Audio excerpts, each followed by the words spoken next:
I think we are live. So, and we'll go over any protocols in just a second. But yeah, welcome everyone to the May 3rd, 2021 regular meeting of Village Council. We've already begun the meeting and we just came out of executive session and we are now ready to talk about any announcements. So do we have any announcements? Yes, Brian, I have one announcement. In your packet for this meeting, you should have received a communication on the petition regarding the annexation of the Oboro property.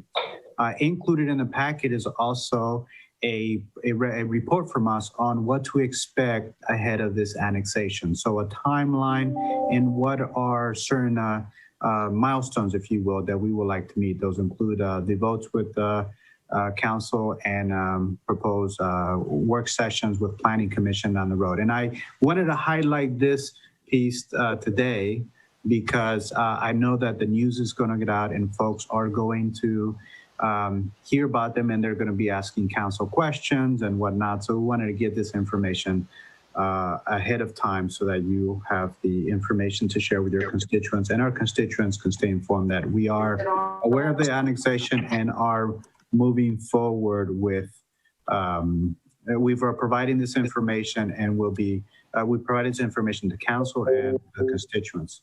Judy, this reminds me, I'm getting ahead of myself. We see some folks that are joining the room and we've got some technology features in place that for folks that are participating in the conversation, we have a method of controlling the public comments.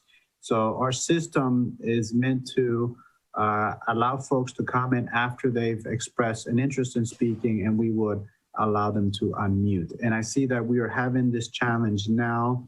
Somehow folks have gotten in and have been able to get in without asking for permission to unmute. So that's the process. We'll try to work through it through this meeting, but just wanted to remind both our audience and our participants here today that if you wish to participate on a particular topic, there's a process in which we go through to open your mics and open the floor to you. It's not a new rule. It's not a new procedure. This has been the case for council meetings. Just now in these online Zoom meetings, we've activated those digital tools to be able to do so. Okay, do we have any other comments? I have an announcement. May is National Mental Health Month. The National Alliance on Mental Health Illness of Clark, Greene, and Madison counties wants you to be aware that you are not alone and help is available. If you're struggling with mental health issues yourself or a loved one, go to www.namicgm.org or call 937-322-5600. And also a happy Mother's Day coming up to all mothers out there. Oh, that's really nice, Laura. Thank you. That also reminds me, May is National Bike Month. So let's all do what we can to mitigate climate change. Any other announcements? Yes, Brian, I'd like to give a pre-announcement. There's work going on to do some planning and preparation for a Juneteenth celebration. We do anticipate a larger village-wide event. The initial planning session, subsequent planning sessions, a subsequent planning session for that will be sometime this week, probably Thursday afternoon. I hoped we could have met sooner so I could have more definite information tonight, but just to advise and get early information out that there will be a village-wide Juneteenth celebration, and we'll pick up the planning process on Thursday afternoon. All right, excellent. Thanks, Kevin. And I know that you've engaged, kind of anybody that wants to get involved, which is great. And I appreciate that we are following through with making Juneteenth a holiday into celebrating it in a meaningful way. Absolutely. Yeah, thank you. Any other announcements? Okay, I Always have a few. For those of you that missed the Coretta Scott King Center Legacy celebration last week, it was amazing, and my understanding is it has been recorded. The World House Choir was uplifting. There was a really cool brother and sister team that did a lot of spoken word, and yeah, it was the best part of my day last week. So really important to keep thinking about that theme this year, which was social justice and sisterhood. I also wanted to mention that YS Pride, which is now designated for the last weekend of Saturday, will be happening June 26th. I should say the last Saturday of June. And specifically for council members, 2 invitations that I was asked to pass along. One is if anyone would like to ride in the parade. Again, they're going to do a parade through the neighborhoods. And I saw them the other day mapping out the route. Anyone's invited. Last year I was on the main float and had a really fun time. And also council members and village team members are invited to speak at Antioch University Midwest. The parade is supposed to arrive around 3. And so there'll be folks speaking between 3 and 5 o'clock. So if anyone has interest in either of those, I'm happy to coordinate and get that to the organizers. I wanted to thank the Yellow Springs Dog Park folks and the lift that our village team has done to, I think, finally get this across the finish line after many years before I was even in the village. Very exciting. The organizers and just the group behind it have been really great. You've got Linda Radolski, who's been a champion of this for a long time. Luke Dennis, Luke Dennis, I'm sure is a supporter. But I was gonna say Luke Donnell, who as a high school student wrote a great plan for this. And I also wanted to thank one of our own, David. Now who's speaking? David Butcher, who also is among one of the many folks that have been generous donors to that project. Last couple things I wanted to mention for anyone who is thinking about running for a local elected office this fall. I think this is one of the times I can speak for council in saying we are all available to help you. I know that Judy Kittner, our clerk of council, has been helpful. But if there's anything that we can do in terms of answering questions, looking at forms, the last thing we want to do is have someone not on the ballot because of some issue with forgetting to initial a document or something like that. So please think about running. It's a great thing to do for your community, and make sure that you reach out if you need any support or have any questions about it. I do. Wait.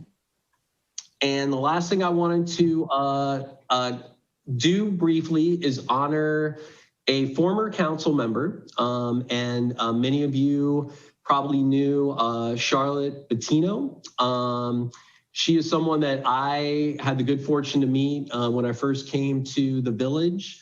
And you may know that she passed several months ago, but recently was highlighted in the YS News. And I thought it was really timely because she was one of the folks that really kind of led the initiative around the Greenbelt. And I also loved, her sort of style around be informed, step up, work hard, and I know she was a force to keep up with. So just wanted to honor her work. And with that, I'm gonna move us into the next part of the agenda, which is the consent agenda. And those are the minutes from our last meeting. And I'll entertain a motion to approve that consent agenda. I move that we approve that consent agenda. Second. Okay, Judy, if you could call the roll, please. Yeah, Curlis. Yes. Krieger. Yes. Stokes, Yes. McQueen. I'm not seeing her. McQueen. Okay. Hausch. Yes. And Marianne, you could probably do a thumbs up. Okay. And we'll hopefully figure out that mic in a minute. Oh, you might need to be mic'd off by a host. Okay. Next, we have the review of the agenda. So this is the time to talk about anything to add, adjust, or modify on the agenda. Do we have any proposed changes? So thank you, Josue, for giving us the information in our packet regarding the over development, but I don't know if we actually have that on the agenda to speak to. I would like to share some comments about that, so I'm not sure if the right place to put that, or hopefully if it would come up as part of your manager's report, but I definitely want to speak to the over development. Yeah, let's do that in the manager's report.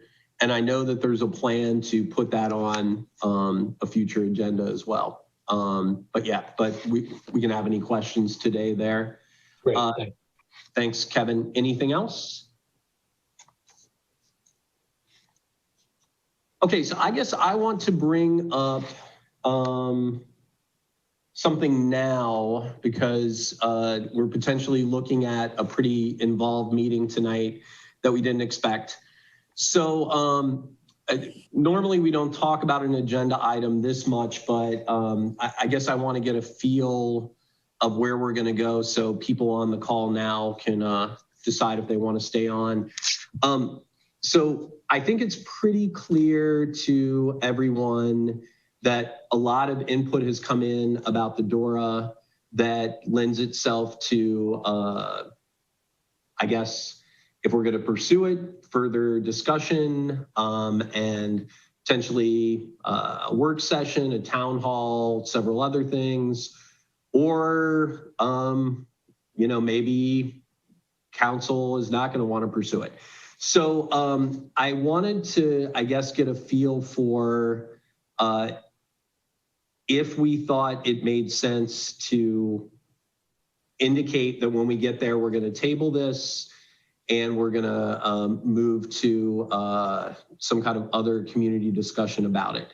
But we can also leave it on the agenda. But I just wanted to signal it earlier in the meeting rather than later. And I think it's appropriate, if any council member wants to mic on and tell me how you feel about where we should go with that. Brian, I appreciate you bringing this up. I think it deserves a work session. Yeah, I think it deserves its own time. I think that a DORA, if we do one, can be almost any shape and size. I know there's certain requirements and people need to understand that. I understand a lot of people live in the downtown and we're a little different than other places because of size. On the other hand, this could be very helpful to businesses that have been hit pretty hard, and people need to understand that even some properties, just to use the property where they do serve alcohol inside, they would have to do fencing and other things that aren't necessarily desirable. But I'm in favor of it having its own work session. Okay. Are there any other different feelings from council members? Well, go ahead, Marianne. I've had pretty mixed feelings about it, given the number of people opposing it. I'm inclined to oppose it, at least certainly in its present form. Mm-hmm. Okay, Lisa? Yeah, I haven't done in-depth inquiry, but we don't have really evidence at this point that that business, restaurant, and bar owners are in favor of this. Mm-hmm. Okay. I hear the voice of the community. For me, what was interesting about DORAs is only if streets can be shut for traffic and it's a confined area, I am stumped to think of any place in Yellow Springs where that could work even for a weekend. I think in light of the feedback we've heard from the community, at this point, I'm opposed and would not be interested in investing time in a work session. Okay. All right, so since I'm the only one that hasn't spoken to this point, I'm going to go ahead and throw in. And I echo most of everything I've heard. I was either supportive or ambivalent about it. But when we saw the level of comment opposing it, that certainly has colored my current position. However, we tend to hear from the folks who are active and engaged. And for those folks that we don't hear from, I would not submit that we know what they're thinking. We certainly know what the folks that we heard from are thinking, but there's many more folks that we haven't heard of. So I would support another opportunity for it to be fully vetted. Certainly, again, the sentiment seems to be strong in opposition. But the fact that I have not heard much support does not mean there's not support. So again, I think there ought to be another opportunity for folks to share their thoughts, fully vet it, and then let the process dictate our actions. All right, thanks everyone. So, and I will be a third. I'm not sure I heard, like that, maybe there's some openness, but definitely that I do think that it is worth further discussion, primarily because I have talked to quite a few business owners and folks that also serve alcohol. I will admit I have not talked to every person that fits that bill, but I'm assuming that council members and village team members have had varieties of discussions. These ideas don't just come from nowhere. But that being said, I think this is a signal that when we get to that on the agenda, which is probably going to be in an hour, we will probably table that. So, but I heard enough support that we should schedule a work session, a town hall, and make sure that we're getting more input.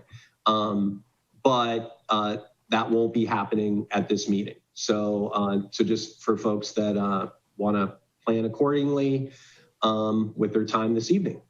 Okay. And Brian, if I may just add that this is part of the process, right? We bring these ideas to council, and they get a very brief time, and then they get scheduled as an agenda item. So I think the citizen input and the business input now, it's what we expect, and it's part of the process of hearing from our constituency. So I appreciate and welcome all that feedback.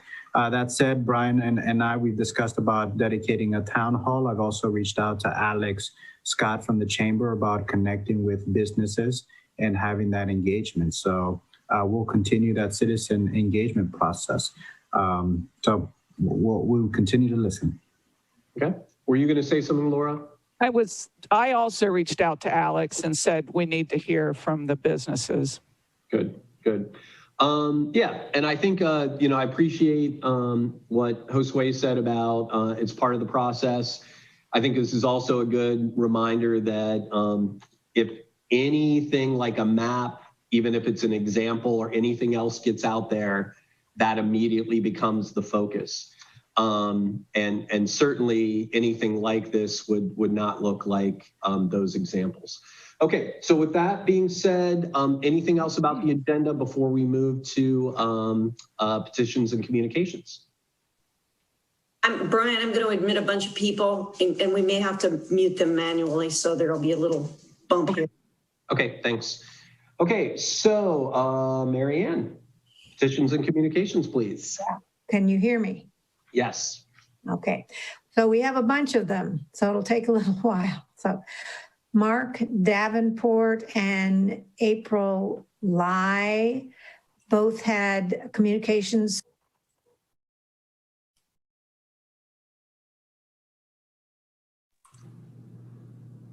We just lost you, Mary Ann.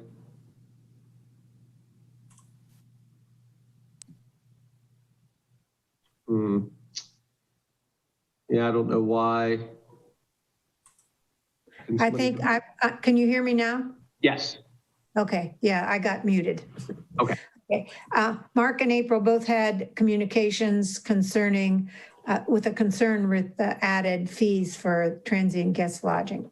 Eric Clark had complaints about the transient guest lodging process. Judith Hempling had concerns about fees if people didn't file or forgot to file, and a suggestion regarding that.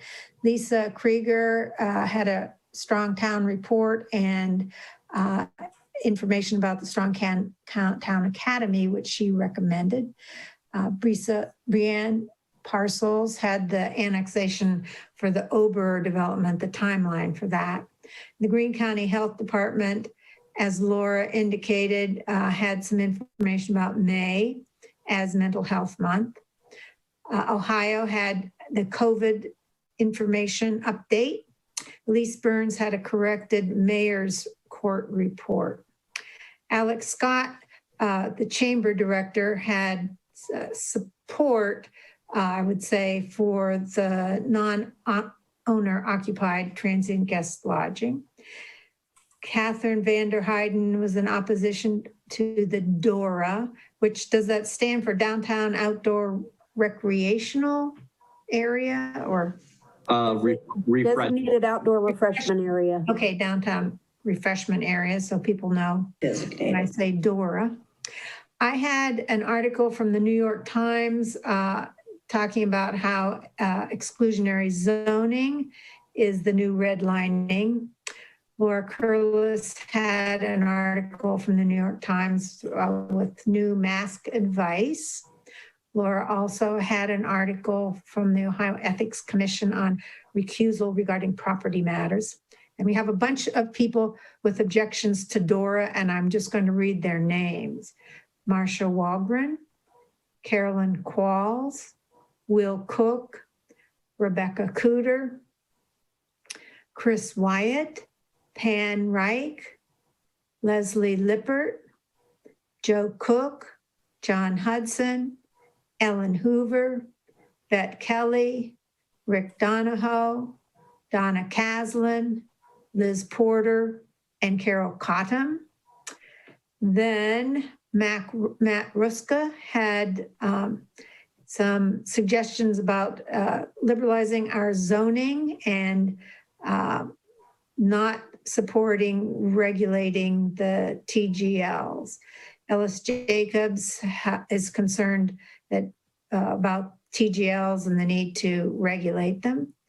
And, you know, I didn't read Jessica Thomas's, I didn't see her, what she said, but she had a communication for TGL regarding the tax.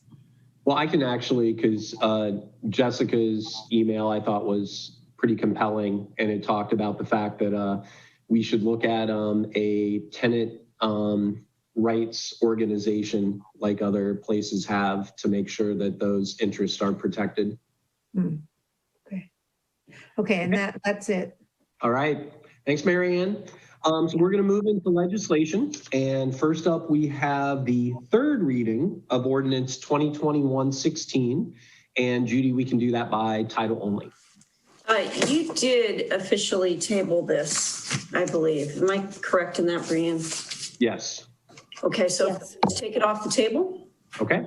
So I'll entertain a motion to untable ordinance 2021-16.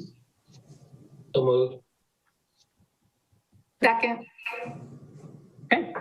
All right. I think I will begin this discussion and kind of highlight what's in the document that sort of talks about really the next three pieces of legislation, and then we'll move into the public hearing.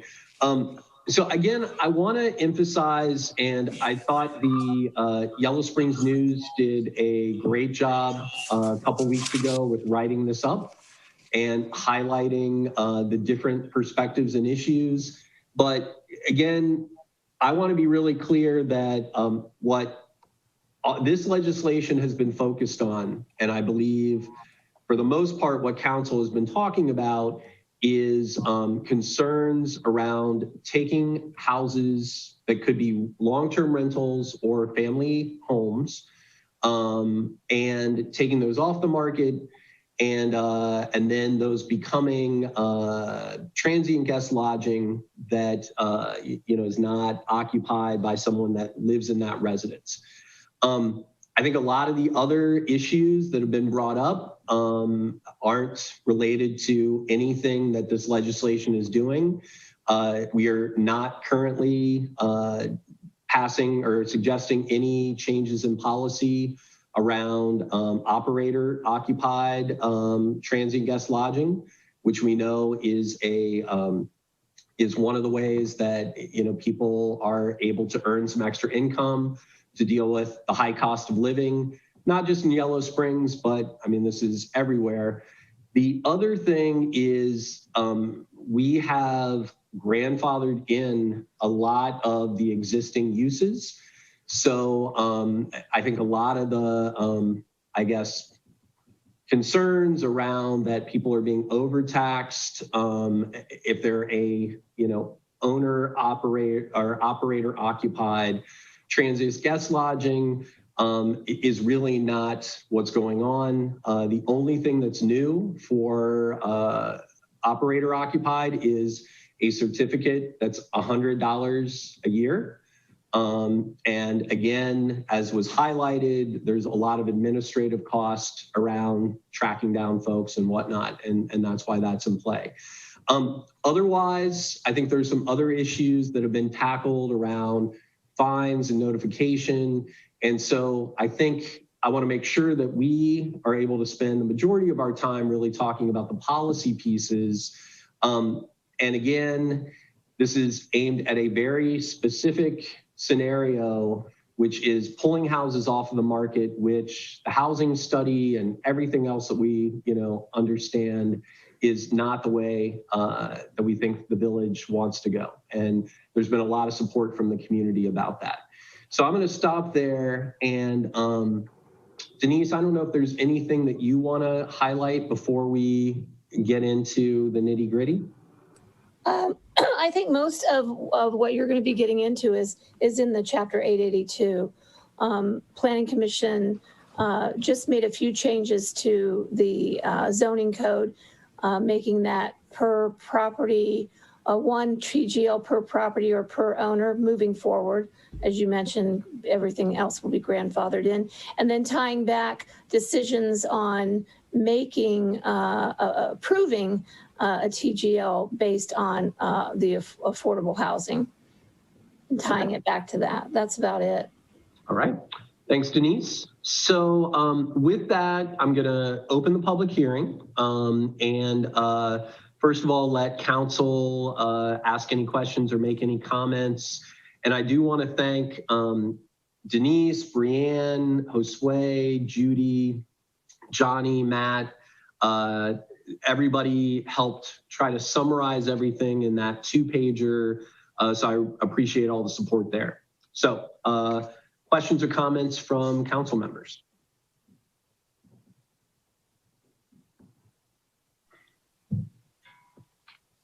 Well, I paused for a moment thinking someone else would jump in.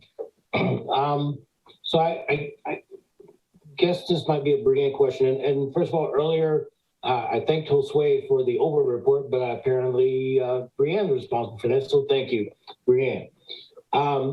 So with respect to residents of the village who also operate non-operator occupied TGLs, would it be fair or legal to offer them some sort of break, if you will, in the fees that are required for non-owner non-operator occupied TGLs? Again, if they're already a resident of the village and already paying, what folks I think generally agree are high taxes, et cetera, would it be legal and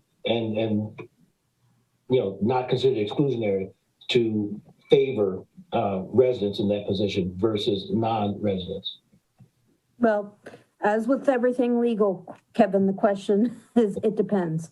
As far as whether it's fair, that's a question for council to determine whether you want to say, because you're changing the definition of, or you're having to insert additional language to the legislation. Right now, you've got it for a third reading because there were additional revisions to it.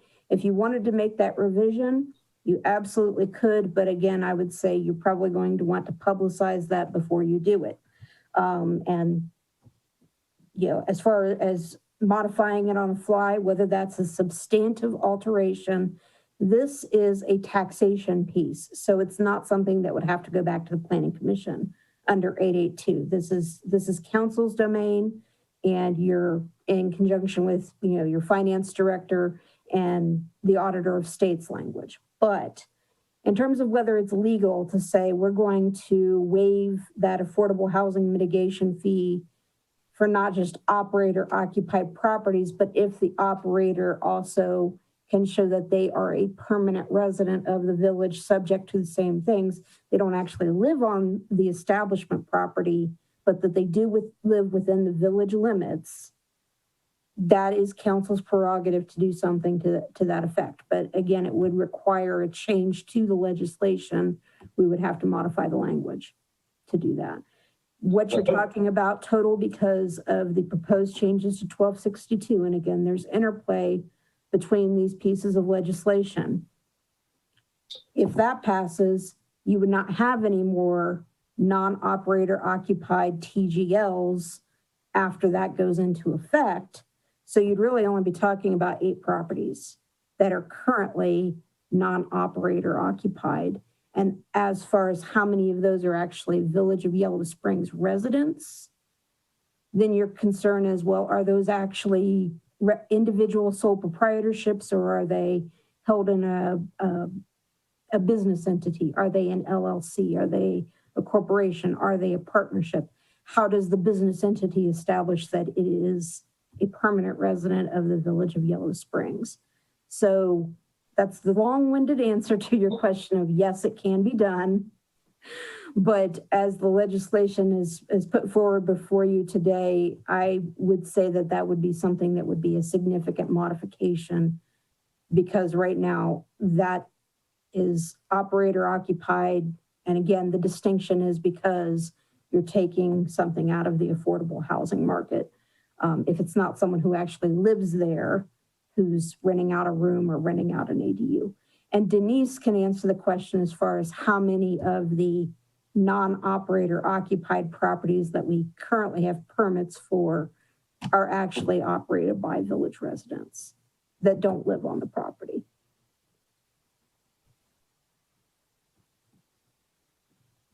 Yeah, in my last report, I had said that there were 13 under, at that time, non-owner, which is now non-operator. But of those 13, there are 5 that would not fall under this category that we have in this language. They would either be a hotel or a bed and breakfast type of operation. So we're talking about 8. And the question, Denise, is, are you able to ascertain or to share with us whether the owners / operators who are not on the property, are they village? How many of those are village residents? I don't have that in front of me now, but there's at least 3 that I can think of that live here in the community. You know, so what I would say is I'm interested in gauging the pulse of my colleagues on this, but as I said in our last meeting, I think we want to move expeditiously.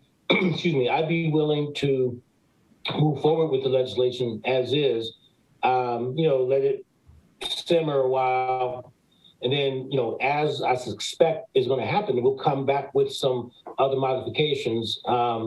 And I think that should be considered then. I don't want to throw a wrench in the works now, but again, I am interested in hearing what my other colleagues on council are thinking in that regard.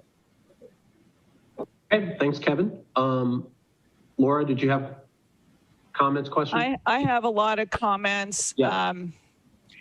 I too want to limit non-resident operators, what are we calling them, non-owner operators.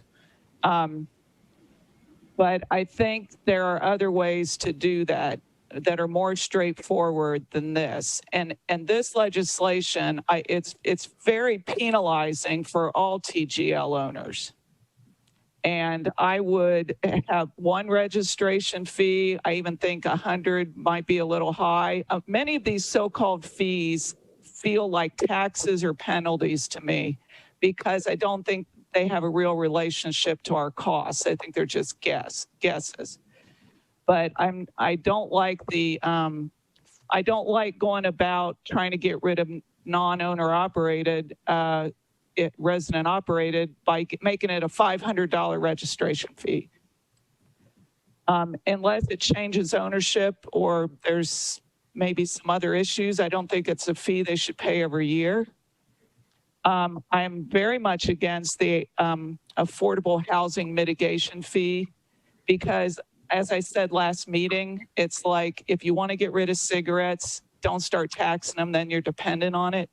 I don't think this is the source of our funding for affordable housing.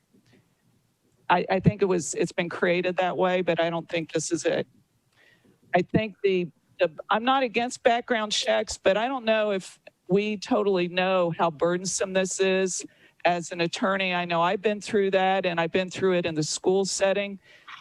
It can be expensive, and if we make people do it every year, and also I'm not sure about the federal, whether you can, where you can even get that. You can get the state and the local pretty easily. But we don't even have details on that, it seems to me. And then finally, I'm not sure you can do a $500 fee for an unclassified misdemeanor. I mean, there's already a fee schedule set forth in law about which type of misdemeanor and how high is the fee, or the fine. Sorry, I said fee, a fine. So I don't like this approach. I want to stop what you all want to stop too, but I don't think this is the approach. So I'm going to vote against it. Thank you. Okay. Lisa, Marianne?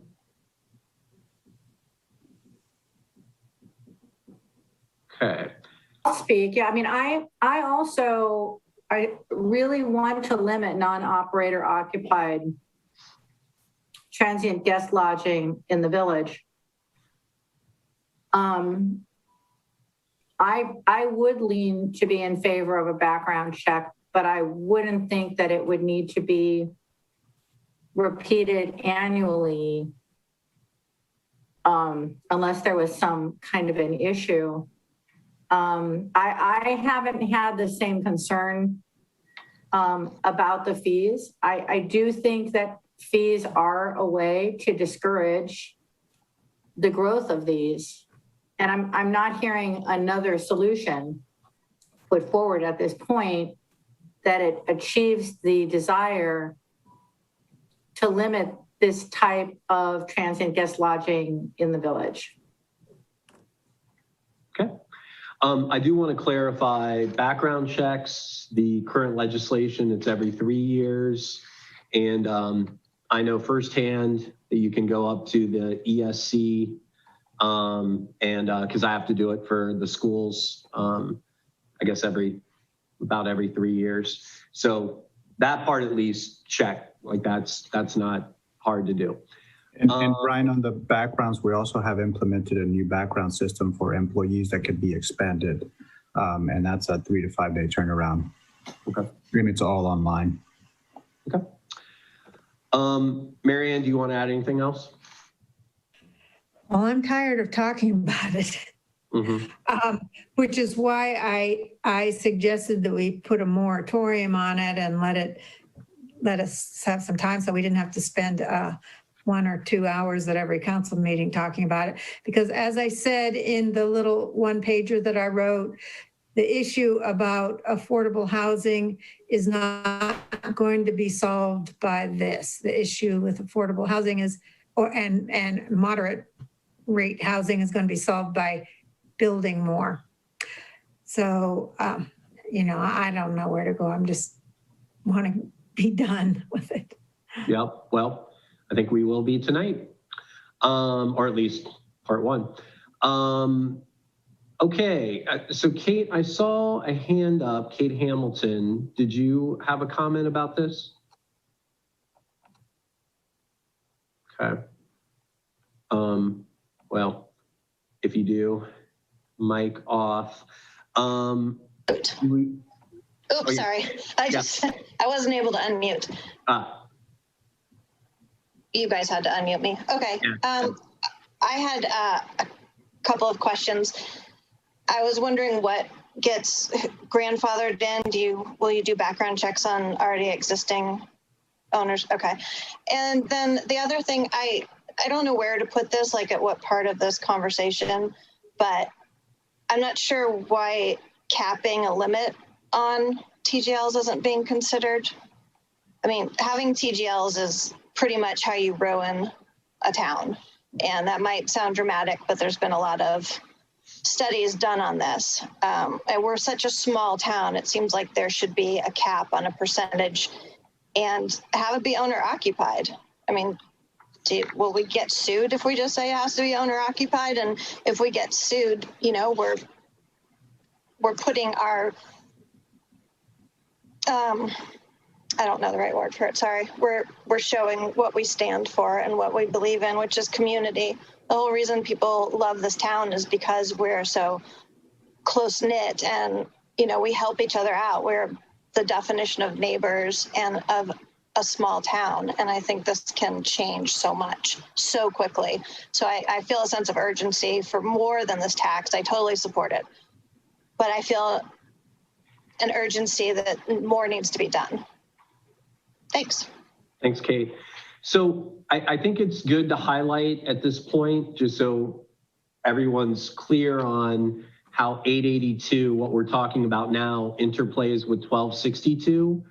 And the last subsection of 1262 effectively effectively stops non-operator occupied for the next year. So we are doing more if we pass 1262 tonight, all right? It does not put caps on operator occupied, but it does, if folks have read that, indicate that annually we will look at all the data that we have and continue to evaluate. But if we pass 1262 as it stands tonight, that means that in 30 days, non-operator occupied would not be able to get a permit. Okay. All right, so I see Thea. We'll get your mic on. Like to comment? Yes, hi, I'm here with my wife, Thea Tremaine. I'm Keith Grzellick. I think the first thing I want to ask is something that I brought up several years ago in one of the first meetings regarding, the transient guest lodging here in town down at the Bryan Center. And that is that we live in the central business district and our Airbnbs are in the central business district. And if I understand the legislation, correctly, it sounds like going forward, there are going to be annual fees. Some people will be grandfathered in. But I guess the point I'm trying to get to is that I feel like our Airbnb is in kind of a different situation than the ones in residential areas. We're commercially zoned. Like I said, we're in the central business district. And if we were to open up 2 retail stores in our front apartments, we wouldn't be penalized for taking those off at the housing market. Yet, this could, potentially do this to us here. I guess I feel like, we feel pretty strongly that the legislation needs to make clear, if this is applicable to Airbnbs, or TGLs in residential areas versus the central business district. And then I think my wife had a few things that she wanted to say. Yeah, I mean, I just want to voice that having grown up here and came back to live here, the housing shortage did not come with Airbnbs. It's been a long-term problem. And Actually it's been a solution for some of us who do want to live here, which is to make it more affordable by renting out Airbnbs. I mean, it's a way for us to stay here. We have a long-term tenant. We live on site. I'm not sure whether we're really considered owner occupied or accessory dwelling, and maybe Denise can answer that question for me. But I think that, we would be impacted significantly by this legislation to the point where we would probably have to consider growing commercial. And I don't know that the council wants to see us take our Airbnbs off the market necessarily, and our private rental, 2 rentals currently. So, that's effectively what could happen to us with this legislation. Thank you.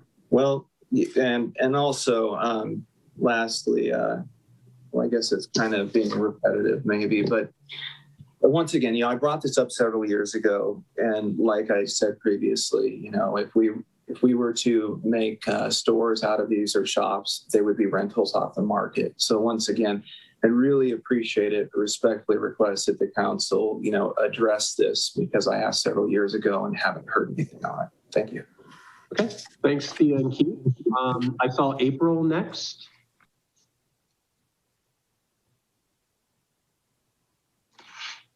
Can you hear me? Yes. Hi, hi everybody, and thank you for letting me voice my part of the concern. My name is April Lee, and I am one of the Airbnb owners that happen to be non-owner occupied, unfortunately. I live in Centerville, and I have been a longtime fan for Yellow Spring. As a first-generation immigrant, I identify with what this town stands for, which is inclusion and equality. So and this town is also very special to me because my partner, Mark, who's actually in room A and B, he and I actually first met in Yellow Springs. So so he lives in Columbus, and he has a son with spectrum, on the spectrum, so he has autism. And I have a son that's currently in the Centerville School District. So we can't really move to Yellow Spring yet, but it's just our dream to do that. And so what buying the property here, where we often meet and wanted to be part of, and that's a natural decision. And we also see the housing market going up. So we kind of got in a little early. That's why it's our transition strategy to kind of live here eventually full time. We're not rich people, and we're not a corporation that wanted to take over the town. And basically, that's why we actually use the Airbnb to kind of fund part of our dream here, to be part of the Airbnb and help us to fund the house payment and all the taxes and utilities. So we live there whenever that our family schedule allow, but unfortunately we don't, our residency right now are not in Yellow Spring. So we kind of caught into this bucket now that's like non-owner occupied. So I have 2 concerns. So we already paid the increased property tax because we bought the house in 2019, and we pay TGL taxes. And we have losses in the last 2 years, and not going to be profitable in 2021 either, because we put in some of the investment to improve the property there. But we know this, we're in this for the long run. So we made that investment decision based on what we knew at the time. So the issue is this: I don't have any problem if you propose a higher taxes to the upcoming new applicants, because at least they know what they're getting into, before they make the investment decision. So now we made the investment decision, and we made our hard-earned money and sweat equity in there. And now you're proposing to change this significantly on us. It would actually really make us financially hard to recover and detrimental to our finances. So that's our first concern. The second concern is that I think you're proposing this to the very probably 5 or 6 TGL owners who don't live in town, and I don't know if they're a corporation or people like us, but it's not universally applied to everybody. This creates ground for unfair competition. So I think that's some concern that would think that legally you would want to think about. So overall, I just wanted to say that I am for affordable housing, and I'm glad that, I want to be part of this conversation and dialogue. So, but the housing shortage, as many of us said, is not caused by Airbnb. And, to blame Airbnb is to really oversimplifying the situation. And I think you all know that, we host some of the relatives of your families in town to make it affordable. And we have guests here that's spending a lot of the downtown business and give them the revenue, which kind of in turn fund the infrastructure and overhead for this village. So I feel like we're at 3 minutes. System. Okay, so and that's all I have to say, and thank you for your consideration. Okay, thank you, April. I saw Eric Clark next. Okay, let's see, Riley. Okay, can you hear me okay? Yes. All right. I've spoken before, and I just wanted to throw in a few little details that came to me today.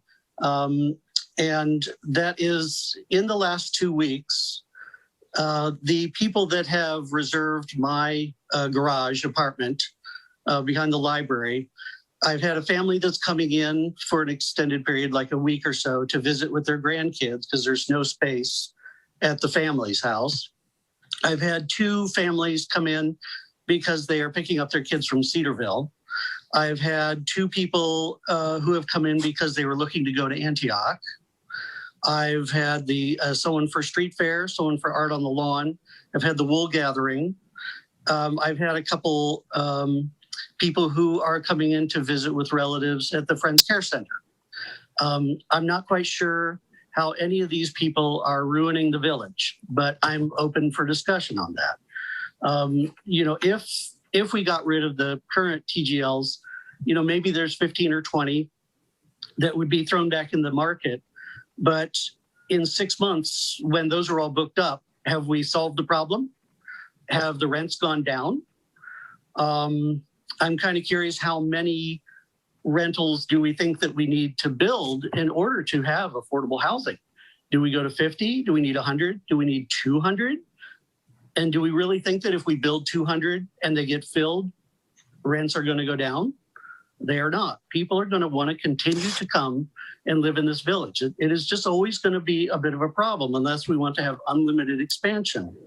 So if we're going to build all of the apartments and all of the units we need in order to get the competition so high in the rental units that the rents do begin to fall, Hughes Beatty Park, we thought about paving it. Let's sell it to a developer. 3 stories, we could probably get 50 units on there. All of the garden plots, I hear that there's some controversy going on with the garden plots. Let's go ahead and pave it. We could add a lot of units there. We've got that big, huge parking lot next to 108 Dayton Street at Railroad. At one point, there was even a microtel that wanted to open there, and they scrapped the idea. They thought they could put 24 units there. Well, okay, maybe we could get 15 apartments in there. But then once they're filled, we're back to square one. And so we're not looking at everything. It's a symbiotic relationship. We bring in the people like to come into town. They think it's great. We have the great shops. We have the great shops because people enjoy coming into town. The shops are alive and thriving, and the people are making money there, if they're lucky, because of all of this. We want to build this comedy club, which is great. I think it sounds like a lot of fun. Eric, that's 3 minutes. Okay, but we need the TGLs for those drunk people to stay afterwards. All right, thank you very much. All right, thanks, Eric. And I do want to clarify again, we're not taking away all TGLs. And I know there may be some rhetoric out there about TGLs ruining the village. I don't think any council member has said that. I certainly don't think that. And again, we're pointed on a pretty specific thing, which is taking housing off the market. I saw Jessica Thomas next, and then Riley, I saw you, so I'll tee you up after that. Hi, so I have several concerns about the rhetoric that's going around saying that Airbnbs do not affect housing. In a 2021 February of this year article, Forbes magazine reported on studies out of big cities in Europe, how Airbnbs and other transient guest lodging greatly affected affordable housing and housing in general. And in some cases, a 20% decrease in housing units for people who want to live in those cities. In addition to that, some of the issues that these cities are finding are that people who own transient guest lodgings are not following the rules. Having a cap on the number of days that somebody can stay in a transient guest lodge, things like that have been ignored. And all of this is in my letter. I know that you all received it a little bit later, so it may not have been read. I also know people in Yellow Springs whose housing, who have been evicted or their leases have not been renewed because their landlord was looking to turn their house or their home into transient guest lodging. So I think it is dishonest to say that it doesn't affect housing in Yellow Springs. It is true that housing has been an issue for a long time. When I was getting ready to enter kindergarten, my mom, who grew up in Yellow Springs, wanted to move to the village so that I could go to school here, and she wasn't able to find affordable housing back in the mid-90s. So this has been an issue for a very long time. So that said, we should not just throw up our hands and say it's an unsolvable problem. We know that there are units available that are being used for TGLs that could house people who want to live here permanently.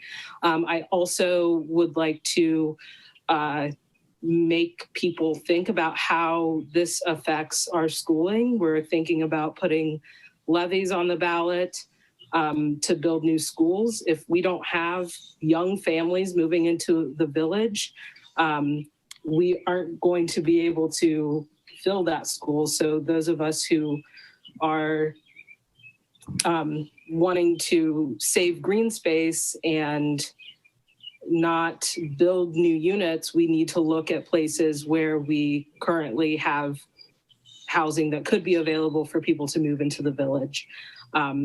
So as far as the idea that we can keep building housing and it's always going to be a problem, yes, but if we can start making the housing available that we have in the village, at least we are operating in good faith for the people who want to live here. As far as... Jessica, that's 3 minutes. Okay, thank you, Jessica. All right, Riley Dixon.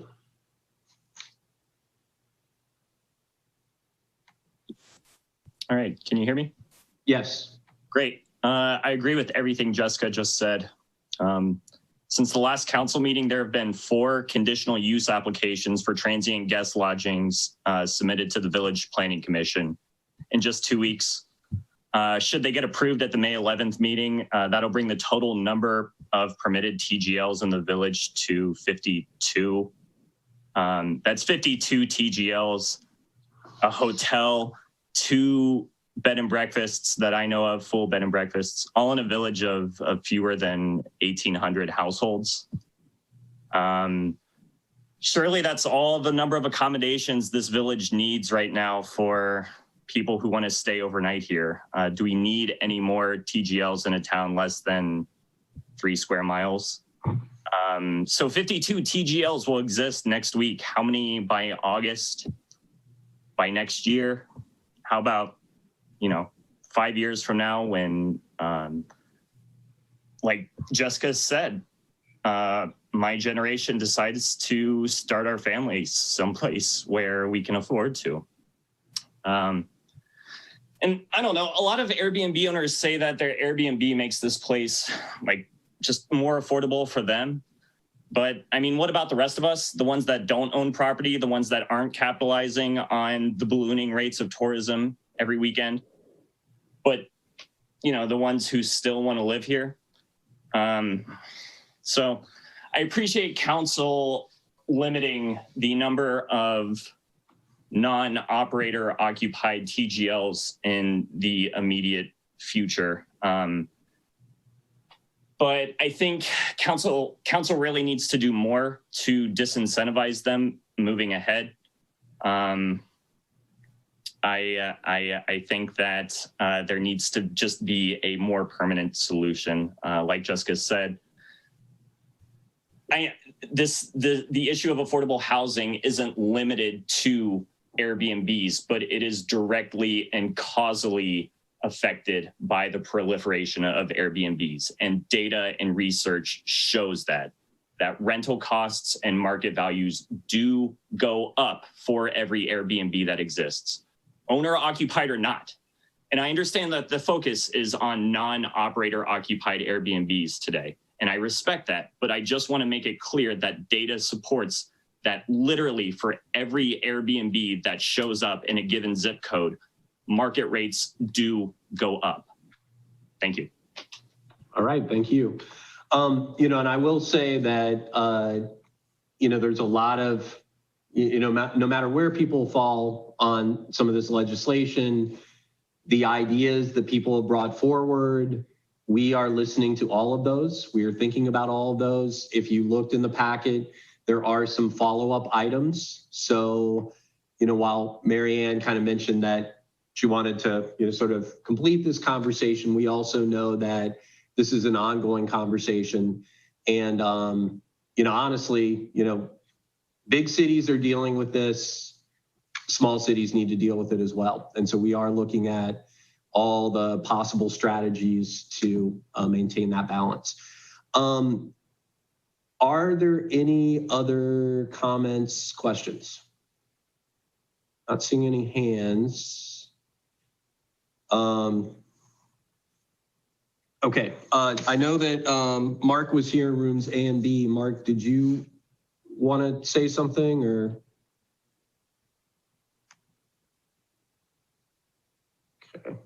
I'm not necessarily getting it. Yeah, go ahead. Well, I articulated my position well enough. I don't need to beat a dead horse. It's all been said. Okay. Thank you. Okay. All right. So, council members, any other questions or comments before we take a vote? Okay. Well, I guess I want to just say a little bit. So I appreciate all the different scenarios that people are involved in, but I do think we should also be honest about, things like, is $100 certificate a year really going to impact an operator occupied TGL? I also think it's important to distinguish, anyone that owns a home or, whether they live in it or decide long-term rental or short-term rental, have to put the work in, have to maintain it. And there is one distinction that is pretty clear with the non-operator occupied, which is that is taking a house off the market for a business.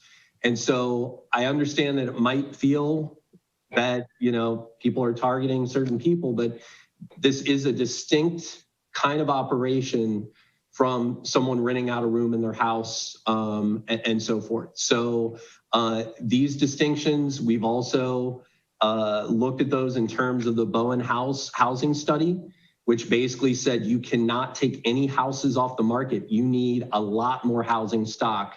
But I also understand that, recapturing 8 houses or 8 rentals is not, going to solve it all. All right. But I think it is an indication, depending on, what we decide, of where we want to be with owner occupied properties. So I'll stop there, and I think that, Judy, we can call the roll. We actually do need a motion on the legislation itself. You untabled it, and then we motion to approve. Yes. Okay, so can I get a motion? So moved. Second. Okay, and then I'm going to close the public hearing, and now we'll take a vote. All right, Tom Curlis, No. Stokes, Yes.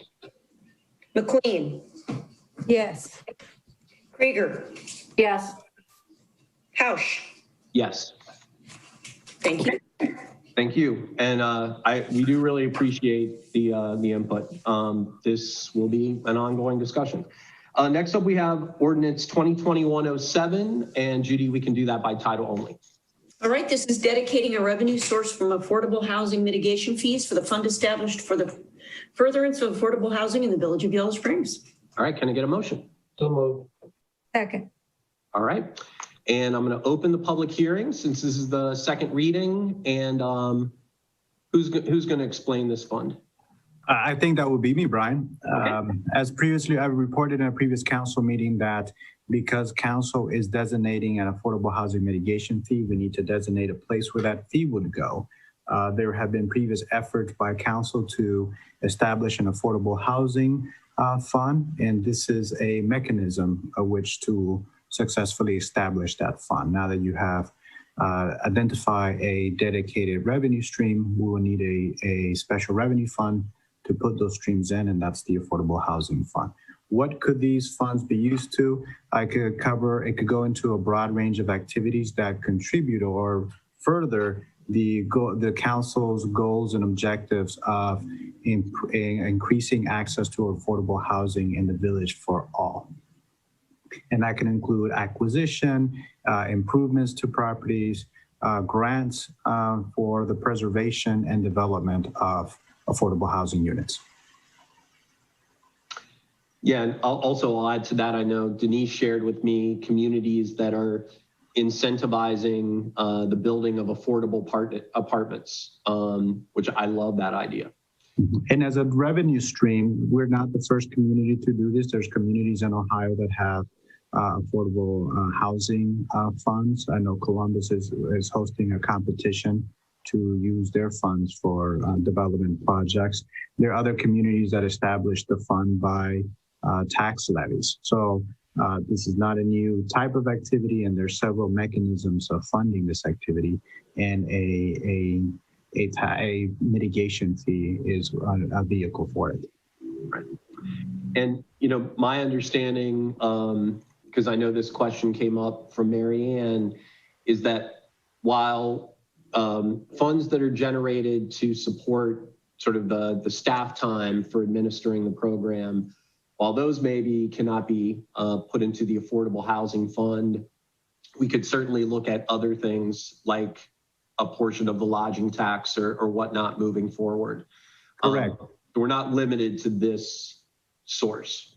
Correct. And the fee, the $100 fee, is based on time and effort that it takes our team to receive the report, the filing, enter the entries into the appropriate systems, whether there are accounting software and other registries we have to maintain the TGL permits. So the fees are not made out of thin air. They are based on time and effort calculations that we have. And Matt Dillon's online to answer any questions on those estimates. Okay. I guess one other thing I want to say is, if in fact we do pass 1262, we are, at least for a period of time, putting a cap on non-operator occupied. So I think that's important to note, because we're not trying to grow this fund by allowing more non-operator occupied TGLs if we pass that legislation. Correct. So it does put a cap on the revenue streams, and I think there's also room to actually the revenue streams to reduce, because there could be a mechanism by which non-operator occupied could transfer to another type of permit. Right. Okay, so council members, any questions or comments? Kevin here. So hopefully what you just said about non-operator occupied TGLs landing, somewhere else in the certificating spectrum, would that require a change in in this ordinance, or would those fees or fines generated by that other certificating mechanism still go into this fund? What flows into this fund is the affordable housing mitigation fee. Right. The other fees do not flow into this. So the ones that are subject to the fee are the non-operator occupied. So if there's a change from someone going from a non-operator occupied, say they moved into their establishment, then they're not subject to the affordable housing mitigation fee. Right. I got you. Great. Thank you. Okay. Thank you. Laura? Well, I mean, today council is moving the village closer to having, and I'm just going to characterize it as the Department of Affordable Housing. You call it formalizing the relationship. It's been a goal of this council, and you're about to accomplish it. I'm not against affordable housing. I want to see a project by project ask, and then we can decide if that time we can afford to cost share on any item, whether it's waiver of fees or force account or whatever. But this is another step, and Josue said it, then some communities, such as Columbus, then they have a tax. The next thing is you levy a tax to go into the fund because there's not enough in it to meet whatever objectives. So I'm going to vote against it, not because I'm against affordable housing. I'm against the village's involvement to the level it's gotten involved in it. Thank you. Okay. Mary Ann, Lisa, any questions or comments? Well, I guess I have a different perspective than Laura, because I don't see anything in this ordinance about proceeds from the fund not being project by project or anything like that. And I think a really important point was made that we're not trying to grow this fund. We're trying to have a place to deposit the money that does come in, understanding it may even go down. So I guess I think it's a good way to capture these funds, and I just don't really understand that a more negative future view of how the money would be paid out and that there would be tax levied. I don't see that. Mm-hmm. Mary Ann, anything? Yeah, I guess I do have a question. No, I don't have a question. Okay. Yeah, I mean, I will just say, because I think one of the things Laura alluded to was, in our goals about formalizing a relationship with Home Inc. But again, these funds are not for one particular entity. I just mentioned, what Denise shared with me about incentivizing developers to build affordable, rentals.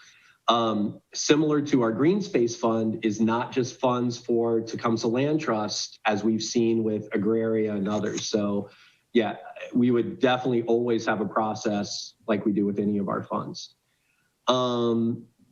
Any other questions or comments? Okay, if not, I'm going to close the public hearing, and Judy, let's call the roll. McQueen. Yes. Krieger. Yes.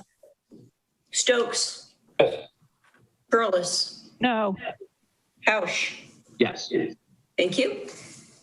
Okay, next up we have ordinance 2021-08. And again, we can read that in by title only.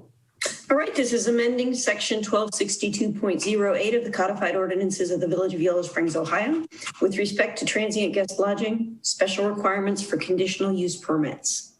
All right, can I get a motion? So moved. Second. Okay. Okay, so I'm going to open the public hearing, and Denise, do you want to talk about this one a bit? Well, yeah, we, in addressing the questions that came up from the community, staff did add the section M that you talked about, about an owner occupant does not provide proof to the zoning administrator that they live in that dwelling as their primary resident or on that property, then that would be denied. So that will eliminate any future non-operator occupied. But that had not been proposed by Planning Commission. This is something that's been added since then. So I did want to make that point. But that the Planning Commission did limit to just one transit guest lodging permit, either per property or per owner, and that's also going to eliminate, that will help to eliminate so many being used by taking a property. What it will stop, I'm sorry, what it's going to stop is that you're not going to use your house and your accessory dwelling unit. It's either going to be one or the other. So, and that'll be appreciated because that is something that is coming up to it's not more often, but we have had cases of that. The people that are currently have been approved for that in the old language are grandfathered in, but that will be changing in this new legislation. Yeah, so just to expand on that, so, and this is described in the two-pager, so that means, currently an operator has multiple TGLs, they're grandfathered in. Yes. They pay for one certificate. If they, and then, if not, then in 30 days, this comes into play. The other thing I really want to highlight is we are open to evaluating under that section M regularly based on data. Do we need more TGLs? Do we need less TGLs? So this is where, data and how we're doing with housing and so forth would come into play. Okay. Any questions or comments on 1262? Yeah, Megan.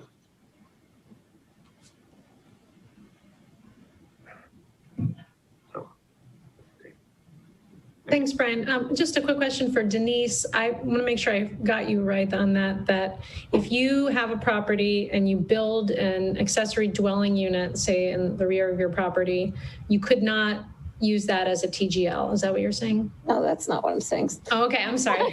No, so we have cases where people applied for a TGL and they're using their house and their accessory dwelling unit. They wouldn't be able to do both on the property. So it'll either be, it's going to be one per owner or per property. So if you're an owner and you have two properties, you're not going to, unless you're grandfathered in, you're only going to be able to do one TGL on one of those properties. In addition to that, if you're a property owner, you cannot have both the house and the ADU. It's one or the other, if that makes sense. Okay. Any other questions or comments? I have some. So first of all, just so I understand, so section M is basically saying we are capping non-operator occupied TGLs as of 30 days after passing this. Right. Until further evaluation. Okay. Yeah. Okay. Subsection capital A, I think the zoning administrator should also provide a copy for a non-operator occupied permit to the Greene County auditor, and here's why. I think once it's non-operator occupied, it changes the character from a residence to a commercial use. And I think it should be taxed differently. Now, the Greene County auditor may or may not agree with that, but once it's no longer long-term residential, I think it'll flip to another category. Subsection capital B, I think there are a couple of phrases that appear in this legislation that I think is practically as lawyers would say, void for vagueness. Affordable housing concerns, village values. These are ripe for challenge. I wouldn't use them because I wouldn't know what it means to apply it, right? And it's subject to a lot of interpretation. And then capital E, I think the parking requirement needs to be expanded to one off-street parking spot per two-person unit, because some of these properties have multiple rooms in them that are being rented. So I think there should be one like per two people. So it's usually, I think there's somewhere else where it says two adults maximum. Anyway. Yeah, the accessory dwelling unit can only have 2 adults in it. Yeah, so if you have 2 of those, you should have 2 off-street parking spots. So those would be my changes that I would want to see before I voted for it. Okay. Any other questions or comments? Yeah, Riley?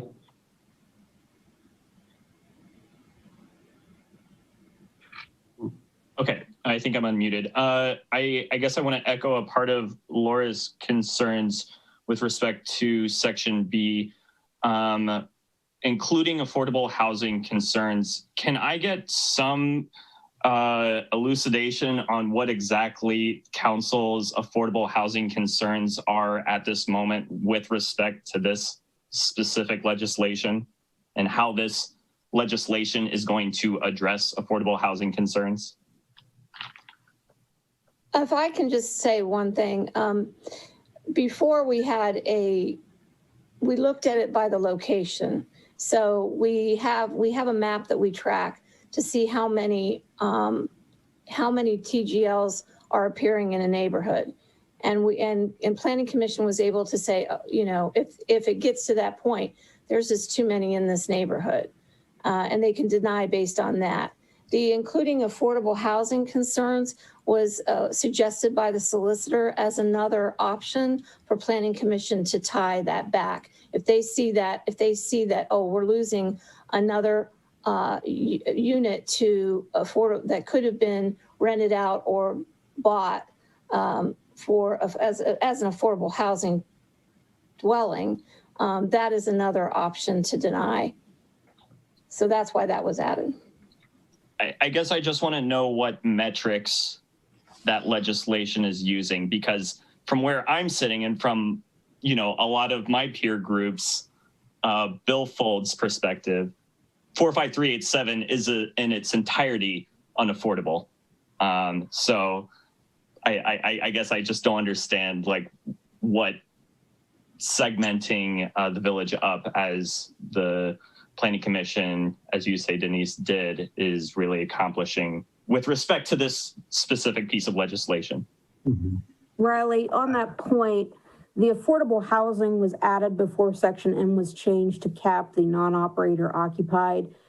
During discussion at the Planning Commission meeting on March 9th, Planning Commission specifically said, we'd like to be able to address that as a factor. As far as a definition for affordable housing, there is a definition in state law, there is a definition under federal law, but from your perspective, what is affordable housing? Really giving the Planning Commission the ability to consider that as a factor is something they said they wanted to consider. They did not put a strict statutory definition on affordable housing, but we could insert the reference to the state or federal law if council determines when they review that Section M that that's something that they want to include. So we could do that tonight as well. Right. So let me ask a question. With the other factors or criteria that Planning Commission considers, are there these real tight metrics that we use? No. Okay. No, so it's proximity and location and. Right. So this is how the code is. Now, could we layer on some specific way to measure those things? Maybe. All right. I think that's not a reason though not to move forward with at least affirming that can be part of the criteria. So, but thanks for bringing that up, Riley. I will also say what this council I've heard talk about with affordability concerns so far are that taking houses off the market certainly doesn't make us more affordable. right? Nobody thinks that Yellow Springs is affordable. And secondly, that there's been a recognition that operator-occupied TGLs are a way for people to stay in the village. So those are at least two things that have been talked about, but I think there's more to discuss moving in the future. Brian? Okay. Yes, Marianne? Yeah, I would just like to add something regarding owner-occupied transient guest lodging. People, well, for example, I rented out a room in my house. Well, I don't do that anymore, but I did that. And I would not have wanted to have someone live with me all the time. In other words, yes, I have an extra bedroom, but I wasn't going to rent it out on a long-term basis. There are people who have an accessory dwelling who want it available for their family members. There are all sorts of different permutations to people who live in their dwelling and have extra space, regardless of what it is. And so while some of those could be rented long-term, I think it's so many variations on a theme that it's very difficult to think of how we would regulate it. And I think we have to come back to the fact that an affordable housing concern or moderately priced housing concern is going to be impacted by creating more. And that's much more difficult than sitting around talking about this as we have been doing and will continue to do.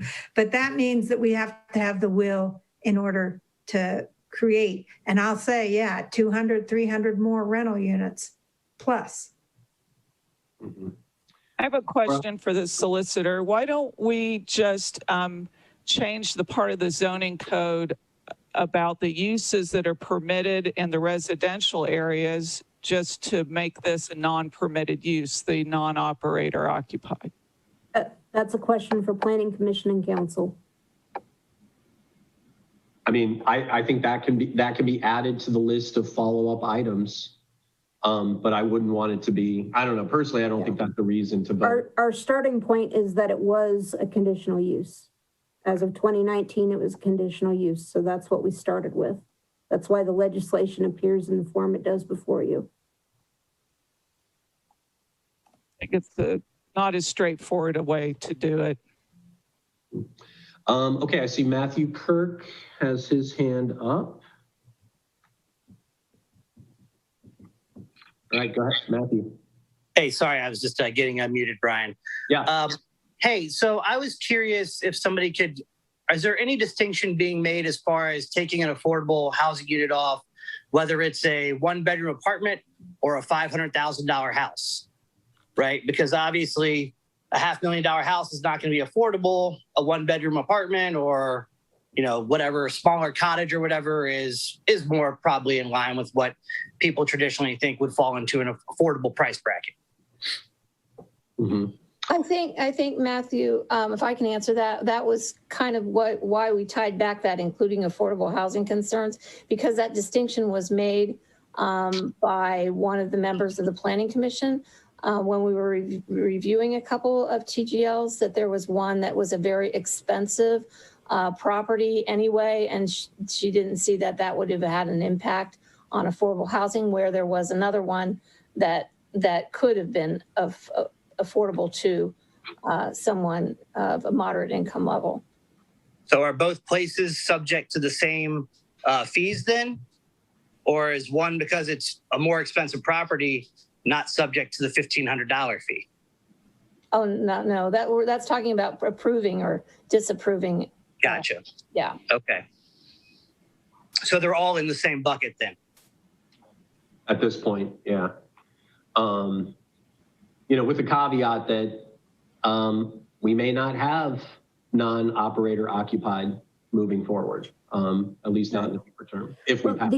The other issue, Brian, is that say someone is an operator occupied and they apply and they want to apply for an operator occupied, they don't currently have a permit. Mm-hmm. And say that this is something that, okay, they bought a building that used to be a duplex with an ADU or an apartment that could be rented separately. Planning Commission could consider that as a factor. So again, Section M only addresses the non-operator occupied, but if Planning Commission was to look at an application for an operator occupied and say, no, that should still stay a separate apartment that used to be affordable, you should keep it affordable, they could say to an applicant on that basis that we think you should do this with it. We're not going to grant a permit, or we are going to grant a permit. Again, that would be the prerogative of the Planning Commission, but it would be a factor that they could then consider that they couldn't previously because it wasn't in the code. Mm-hmm. Okay. Any other questions or comments? Okay, then I'm going to close the public hearing and then actually, Laura, maybe you have a couple amendment proposals.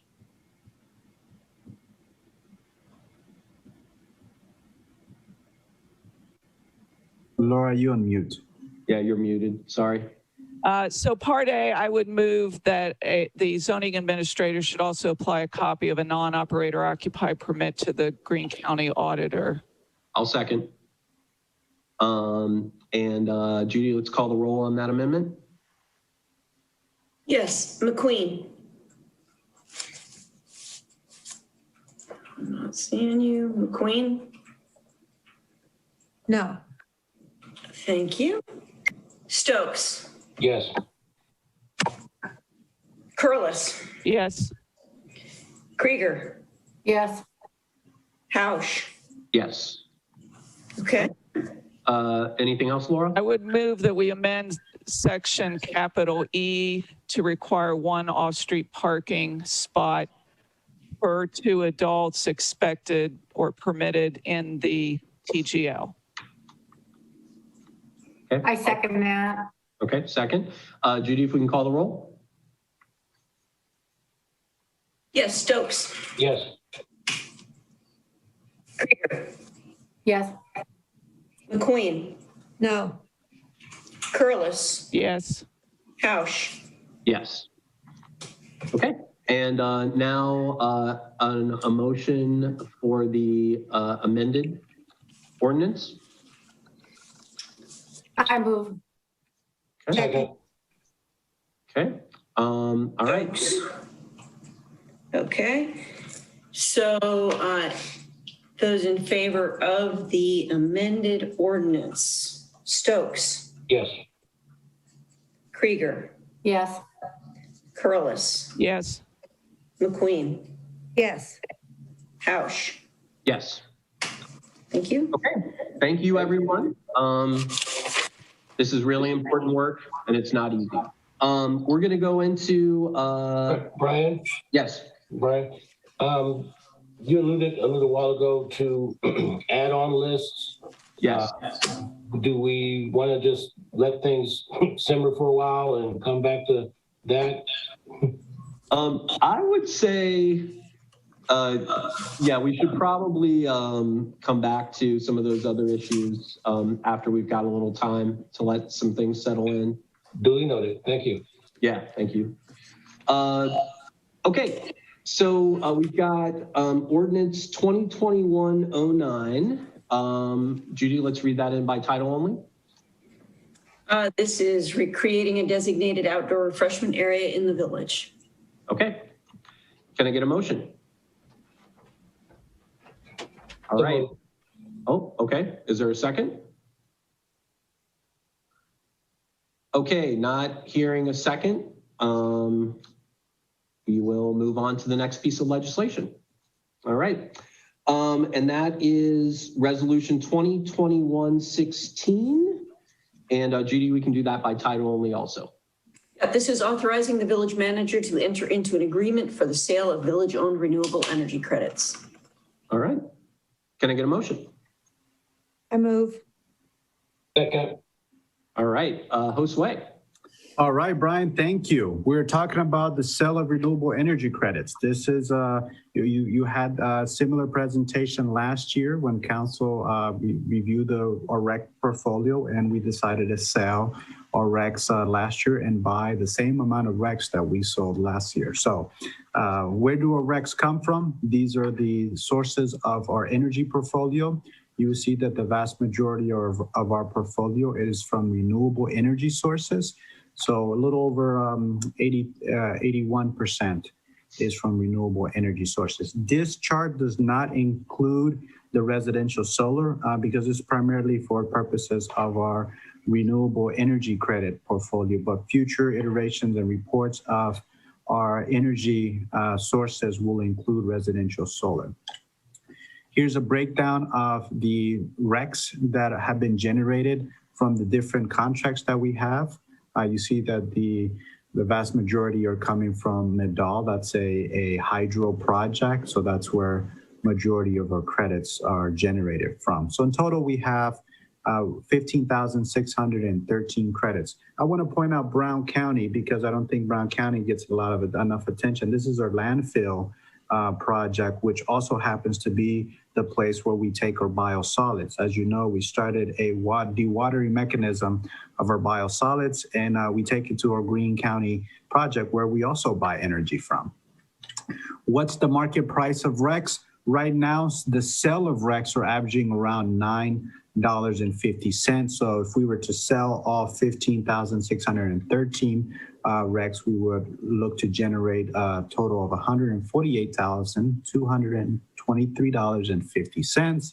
The price of green E-RECs, which are the same type of RECs that we purchased last year, are around $2.30. Now we'll talk about why is that price point difference, and I'll briefly cover what is the REC arbitrage opportunity. This arbitrage is the near simultaneous buying and selling of a commodity in different markets to take advantage of the difference in prices for the same or similar assets. So why arbitrage? Well, REC arbitrage offers consumers and markets of high RECs, where we currently hold our RECs, prices to mean simultaneously achieving two competing objectives. One, it improves the economic of the renewable electricity. And I'm sorry, my text got cut off there. And it allows for the opportunity to continue to claim green energy by holding on to RECs. So I wanted to include this a slide that I didn't include in previously because I think it's a topic that has come up in the past. Here is this table is from the EPA. What does it mean to arbitrage? So if you have, if you do arbitrage, you're able to claim the improved economics and be able to claim renewable energy as a use claim. What are your options? Well, there are three options that I'm presenting here. One is to sell all 15,613 RECs. That is expected to generate $148,000. Sell and buy the same equivalent of RECs. That is expected to have a net proceeds of $112,000. Why is that a lower amount? Well, we would generate 148 from the sale and spend a little over 30,000 buying the same amount of RECs. And our third option is sell none. And council has the authority to add a fourth option is if there's a fourth option that you want to consider. So what could these proceeds be used for? In the past, we've reported that they can be used to invest in electric infrastructure, new solar production, funding energy saving initiative, rebates and incentives, energy audits and weatherization, which was intended to be utility roundup 2.0. In the current proposal in the proposal that I made at the last presentation, we were looking at developing a strategy and a work plan and funding a climate action plan. We have a pressing urgent matter that's come before us, which is the old Antioch power plant. As you know, the power plant was a key infrastructure of the village's electric grid. So it is the foundation. And so that's also come up, and I vetted with the legal team, and that is a permissible use of the proceeds from the RECs, from the electric RECs. and I'm happy to answer any questions. Okay.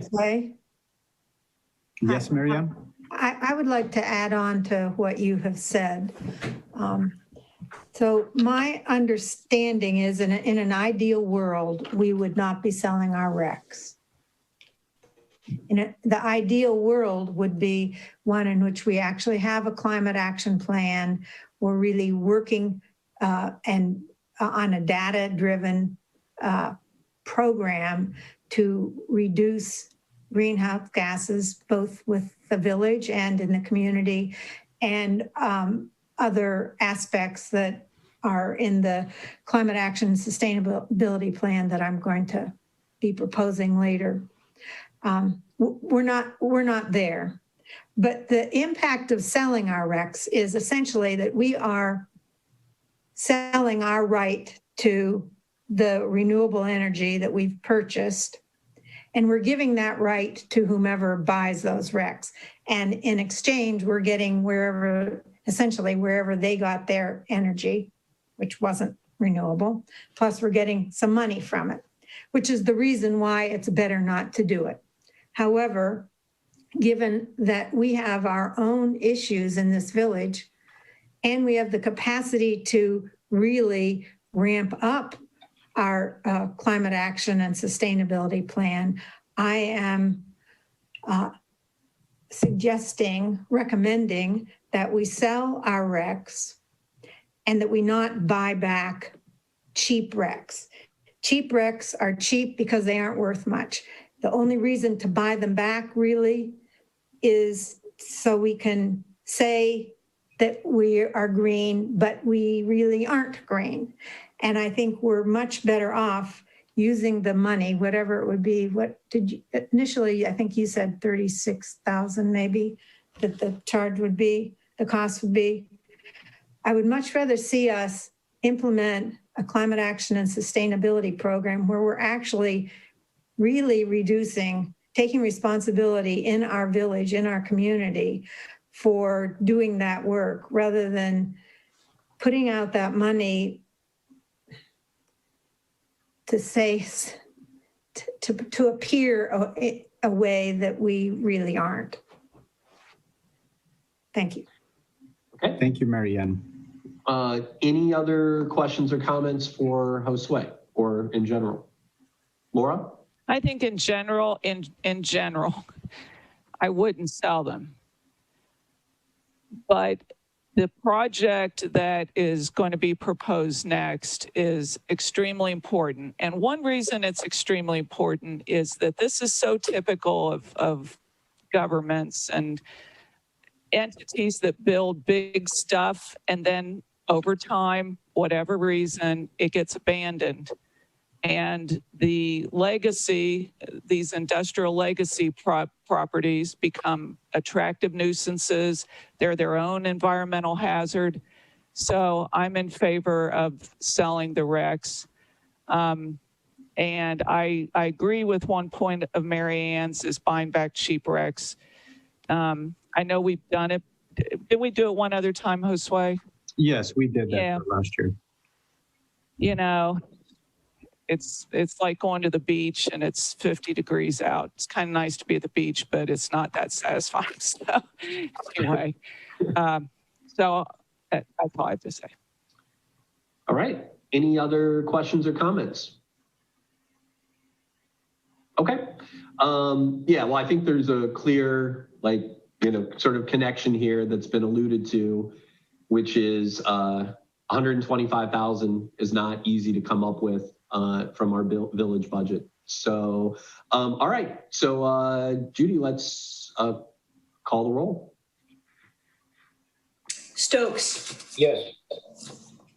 McQueen. Oh, what are we calling the roll? What's the option? Yeah, I guess, yeah. So I'll make a motion that we are selling the full boat of RECs. So that's option 2, correct? Option 1. Well, actually, your resolution option 1 is simply the sale of the RECs. It's not presented in terms of options. It is the sale of all of the RECs and no buyback. Okay. So So it's the resolution as it stands. Oh, well, that was a question I was going to raise before I saw the presentation.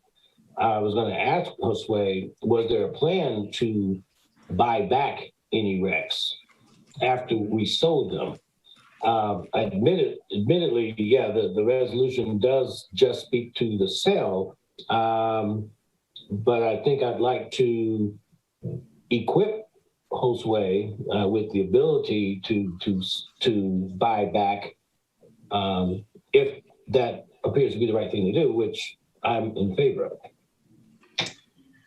Currently, with the projects in mind, the budget will be tight. So if we will be generating 148,000 in the commitment, which is a future action that council is going to consider for the old power plant, if that's 125, that leaves very few. That number 125 exceeds the amount that we would have left over if we sold our RECs and simultaneously bought the equivalent on those RECs. The net proceeds in that option is to have $112,000 left, which is shy of the $125,000 project cost for the old power plant. Further, Mary Emma Queen just spoke briefly about the climate action plan that is also necessary for us to develop a strategy and a work plan so that we can work towards reduction of greenhouse gases. So both projects need to be funded, and if we sold our RECs and bought back the equivalent, we would not have enough sufficient funds to accomplish both activities. So the resolution before you, as it was written in consideration of what is the total funds that we will need to accomplish the various activities that are being discussed. So Kevin, while I appreciate the support and the backing for us to be able to have a balanced REC portfolio, fiduciarily, I am not able to fulfill on those two projects or other projects if we were to sell and buy back the RECs. Okay, thanks for speaking to that. Okay, and then I want to be clear, we've also, it's been pointed out that cheap RECs are basically worthless. And we could actually have a presentation about that by someone who knows the market. Okay, but what we're voting on, just so we're clear, is selling all the RECs, not buying any cheap ones. So Judy, call the roll, please. Okay, Stokes. Still yes. McQueen. Yes. Krieger. Yes. Curlis. Yes. Hausch. Yes. Thank you. Okay, Resolution 2021-17, title only, please. This is approving $125,000 to the Glen Helen Association for a Clean Ohio grant request match. All right, can I get a motion? I move. Second. Okay, so we right. I was just going to say we had a nice write-up from Nick. So I don't know that we have to go into a lot of detail, but Nick, if you want to quickly point out a few highlights, that would be great.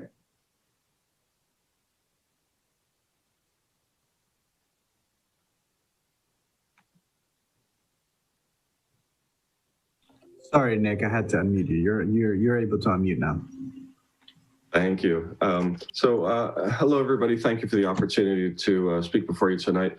And as you referenced, I provided a memo in council's packet, which hopefully summarizes what we're hoping to do and why we feel it would be appropriate for the village to secure funds to help make it possible for us to take down the abandoned power plant, restore the site.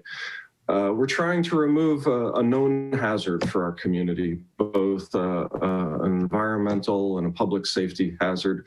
We're trying to secure $500,000 to do this work, and village support in the amount of $125,000 would allow us to, we'd be able to leverage that to bring in $375,000 in outside funds into our community. The power plant has since it was built in 1929, has always been a deleterious presence for Glen Helen. It's a vector for pollution and environmental degradation. It's a vector for vandalism. Despite the fact, and I mentioned this in my memo to you, that the heat and the power that it generated have never heated or powered any of the buildings in Glen Helen. It did, as I heard members of council say earlier, did serve the Ellis Springs community. Creation of the plant in 1929 facilitated the transition of village electricity away from Dayton Power and Light, saving the village money, ultimately paving the way for the village to become its own utility. And given that history and hopefully the fact that removing the plant is in the the mutual interests of the village from the perspective of removing this hazard, we hope and believe it's logical and appropriate for the village to chip in and facilitate this work. Happy to answer any questions that members of council have, and on behalf of the Glen Helen Association, we're grateful for your consideration. All right, thank you, Nick. Do we have any questions or comments? Well, as a member of council and a resident of the village, and as a staff member at Antioch College, we appreciate Glen Helen doing this. And Nick, I'm glad that we will have the funds to meet your request, even though I just tried to spend all that money on buying Rex. It was my mistake. Buying cheap Rex. Yeah. So go forth. I saw Megan's hand up, and then Laura, I know you might want to say something as well. Megan, go ahead. Oh. Thank you, Brian. And Nick, I guess I'm just wanting to follow this conversation. So it sounds like you're interested in using the money from the Rex sale to do this. I guess what happened to using money from the Green Space Fund? And I guess I thought I heard Marianne say also that the Rex money was going to go for the climate plan. So if you could hash all that out for me, thanks. So I can answer probably most of that. So right now, the Green Space Fund is reserved for the Tecumseh Land Trust project, where and that is actually we guaranteed $200,000 to leverage for helping to protect particularly the Jacoby Creek area. And so there's not right now there's maybe 17,000 in the Green Space Fund. And based on the numbers, 125,000, if that went to this project and the match for Clean Ohio, that leaves 23,000 that could go towards the climate action plan that we're going to talk about. Okay. Laura, did you want to say anything? Oh, I just wanted to say thank you to the Glen Helen Association for taking this on. It's a huge task, and it's terrific that they are able to leverage state of Ohio money with, basically $3 to 1, $3 for every one we put in. It's wonderful. Thank you. Yeah. Matthew Kirk, I see your hand up.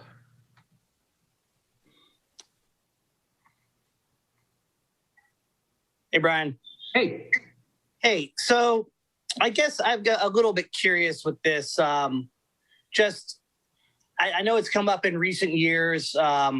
People feel that utility costs in the village are quite expensive.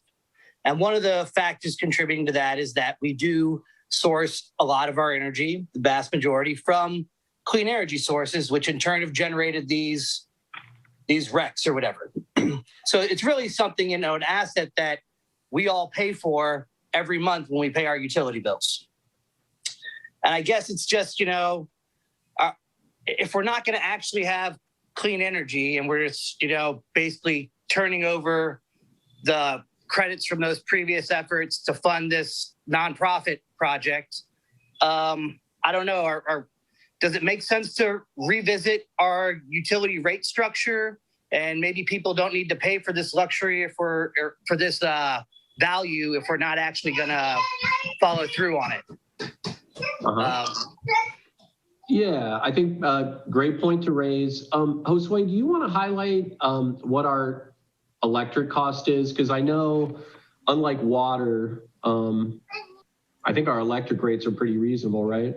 Correct. Our electric rate is very competitive with what's available in the marketplace. We are averaging 11 cents a kilowatt per hour. And so I've got this PUCO study up on your screen, which highlights the per kilowatt average prices. So when you compared us to these various municipalities, it's 11 cents per kilowatt hour for residential customers, is below Akron, Canton, Cincinnati, Cleveland, Columbus, Toledo, and Youngstown. I think the only one who's got a 1 cent over on us is Dayton. And for 1 cent and what's happening in these metropolitan areas, we are very competitive. I recognize that what is a higher than average cost is our water utility bill. The electric enterprise here is very competitive in terms of a rate structure. I can go into greater detail in any particular items. Yeah, I think that's good. And I think the other thing that Matthew raises is, we all recognize that we might not want to sell these RECs in normal times and circumstances, but I do want to make sure everybody is aware. If you read Nick's memo, which is really detailed, it highlights the risks for our own water sources. And so that to me is particularly compelling, besides the fact that this is a dangerous building. But there's direct benefit to the village that I think is not about just that it'll be nice to take it out. It could have significant negative harms. Okay, anything else before we take a vote? Yes, Bethany.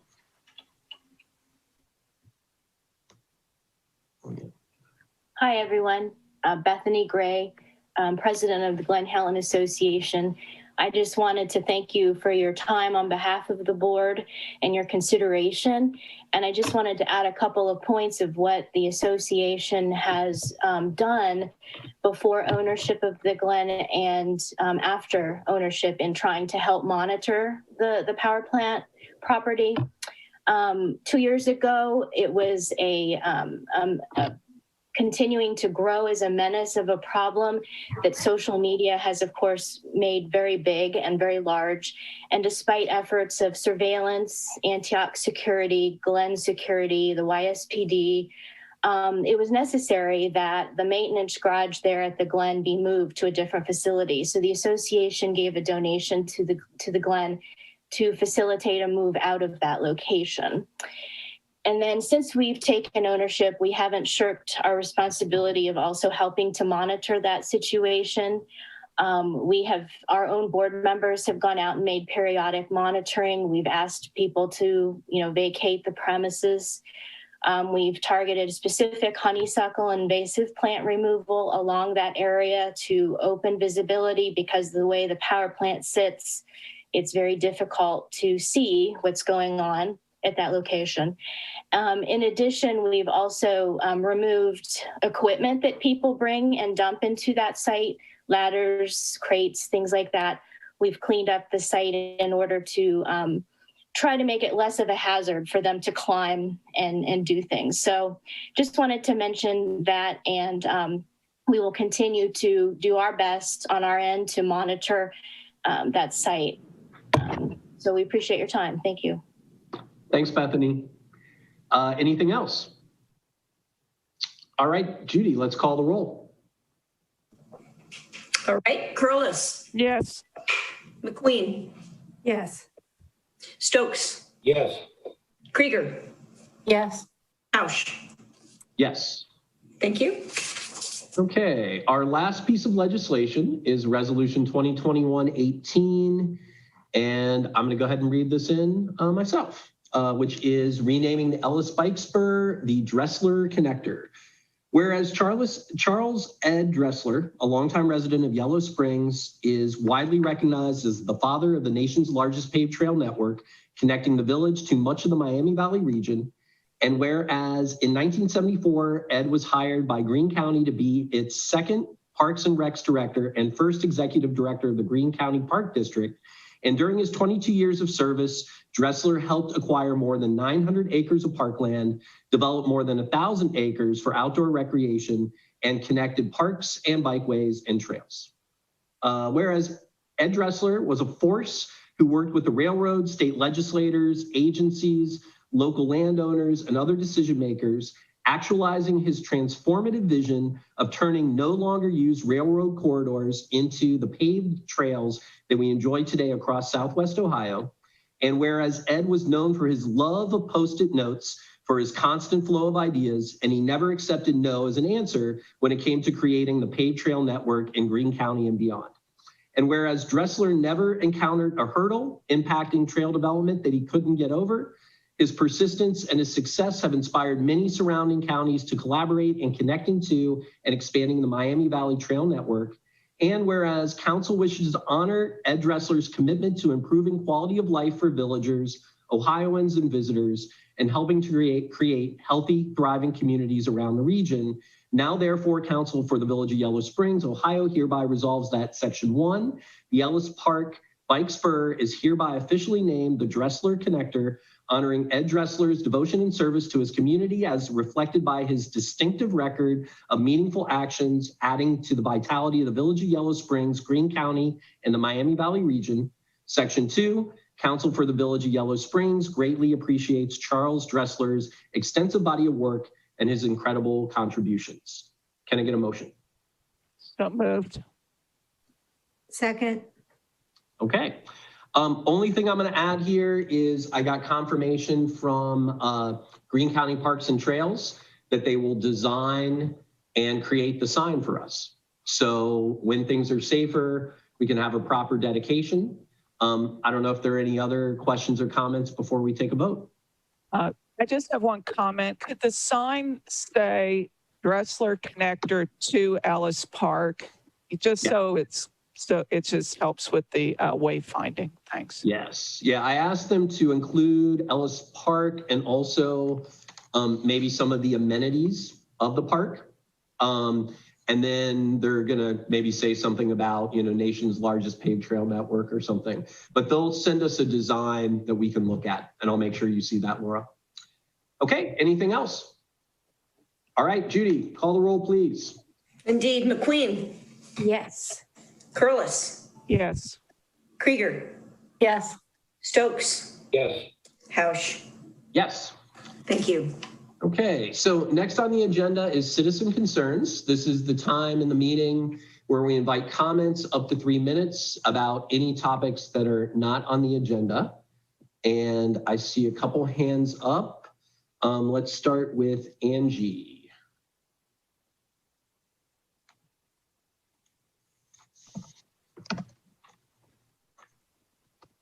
All right, Angie, I think you're on. Oh, can you hear me? Yes.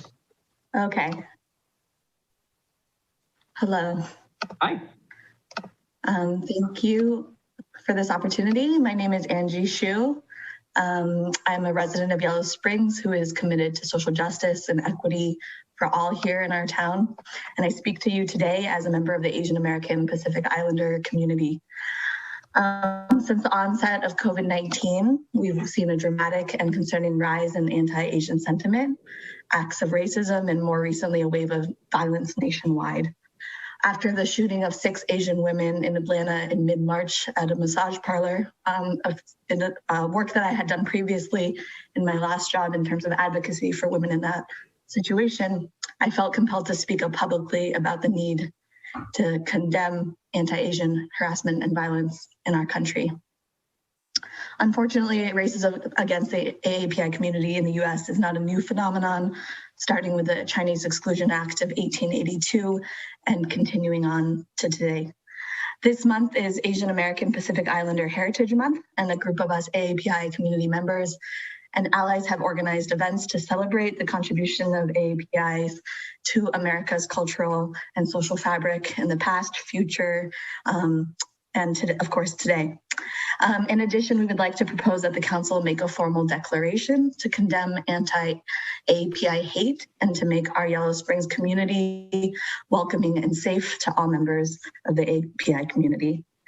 I have shared a draft declaration with one of the board members, and I look forward to your comments and thoughts in the coming weeks. And I thank you for your time and service to our community. Thank you, Angie. We really appreciate those comments and sharing that. And I would definitely like to see that declaration resolution on our next agenda. Thank you very much. Thank you. Megan Bachman.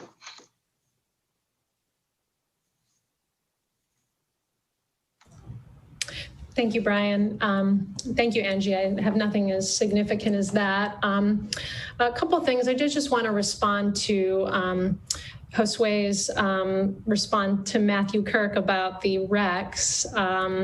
It is true that our pricing is competitive with those other municipalities, as we all heard from the AMP Ohio gentleman, though we have the highest rate in AMP. And so the cost savings that we would get from being, owning our own municipality are kind of nullified by the fact that we invest in the renewables. So not to say that we shouldn't, but I do agree that we citizens that are paying for the renewables, I think that we should be getting the feedback. Rather than them going to additional projects. So I think you've heard me say that before. I'll say that again. And then just a couple other things. One, I want to thank Josue and the team, whoever put the benches back in Beatty Hughes Park. Much appreciated by everyone that likes to have safe, socially distanced lunches outside. And finally, I just want to ask once again, as I continue to do, about in-person meetings. I was one of many Yellow Springers who attended the 200+ person gathering at the Xenia Fairgrounds that the Greene County Commissioners held. It was a town hall meeting about the solar farm. It seemed safe to me. It was a big space. Obviously, we wouldn't get anywhere near that number for our village meetings. We have a great space, which is the gym. I think it made a big difference for the elected officials to see and hear their constituents in real life. And I think that there was a connection that was made that just cannot be made over the internet. So I would like council to reconsider online meetings and going back to in-person meetings, especially with vaccination rates, or at least having some plan for doing so, and of what kinds of conditions are we waiting for at this point? Thank you. All right, thanks, Megan. And that last point we will definitely discuss again soon, next meeting. All right, any other citizen concerns? Okay, we are then going to move into old business, and we have one item, which is, Mary Ann McQueen talking about the Climate Action and Sustainability Plan. Thank you. Yeah, I'd like to take about 5 minutes and then open it up for questions, suggestions, comments. I think we all are aware that the crisis caused by greenhouse gases, as well as other human activities that's resulting in the extinction of species, increased pollution, the oceans, death, what's the word? Death, the death that's happening in the oceans with coral, the fishing populations decreasing, all of the environmental things that we as a species have been doing is the existential crisis facing us. I talked with Faith Morgan and Pat Murphy, who probably more than anyone else, certainly in our village, understand these issues and have been studying them and working on them for a couple decades. The problem is so big that, as Faith Morgan said, it's very hard for us to understand it. It's so big that, as Pat said, we don't know whether we as a species are going to come out of it. Of course, lots of other species we've already lost them. So for some people, it's sort of like, well, is there anything we can do? Or maybe you put it out of your mind because it just seems so overwhelming. But I was listening to Greta Thunberg, who said, someone asked her, do you have any hope? And she said, hope comes out of action. We're very fortunate in Yellow Springs that between the village government, organizations, and businesses and individuals in our community, pieces of what could become, or what I'm hopeful will become, our climate action and sustainability plan are already being done. They aren't coordinated. We don't really have goals. One group doesn't necessarily know what another group is doing, but we are rich in resources to do this work. We had, through the Environmental Commission a couple years ago, created a climate action plan. It was very narrowly focused, and it really wasn't able to get off the ground. We can use the data from that plan that Duart Headley put in, but this plan is much different because not only does it involve village government, it would involve Tecumseh Land Trust, Agraria, the schools, Antioch College, ideally as many individuals, businesses, organizations, educational institutions as could be involved. And it would be coordinated, that there has to be a paid position to have this work. How it would work is that the coordinator would work with the Environmental Commission to identify the goals, which are the areas, and I've laid these out, including energy building, transportation, native habitat, water, local food, and waste reduction. Identifying where is this being worked on, or where might it be worked on?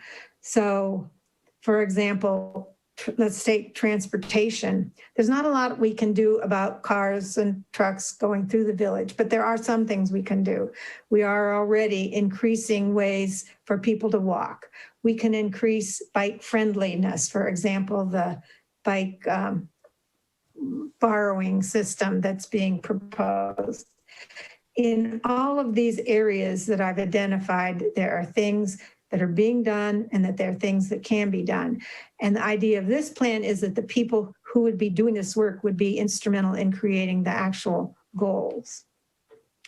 So in terms of getting back to Greta Thunberg, action creates hope.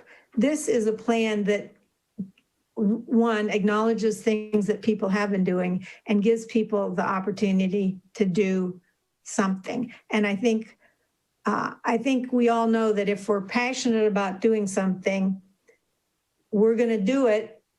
We don't know the results of it, but we will do it. So I'm very excited about this. The Environmental Commission is still reviewing and making comments on what's really an outline of a concept plan. As I mentioned, it will take someone who can coordinate this. It has to be a paid, and I'm recommending this be done as a pilot project on a contract basis. We have someone that we've been working with, who's very qualified to do this. Josue and I have talked about this. I've also talked with Brian. So I'm going to wrap up my part right now and open it up for questions, comments from council and anyone else.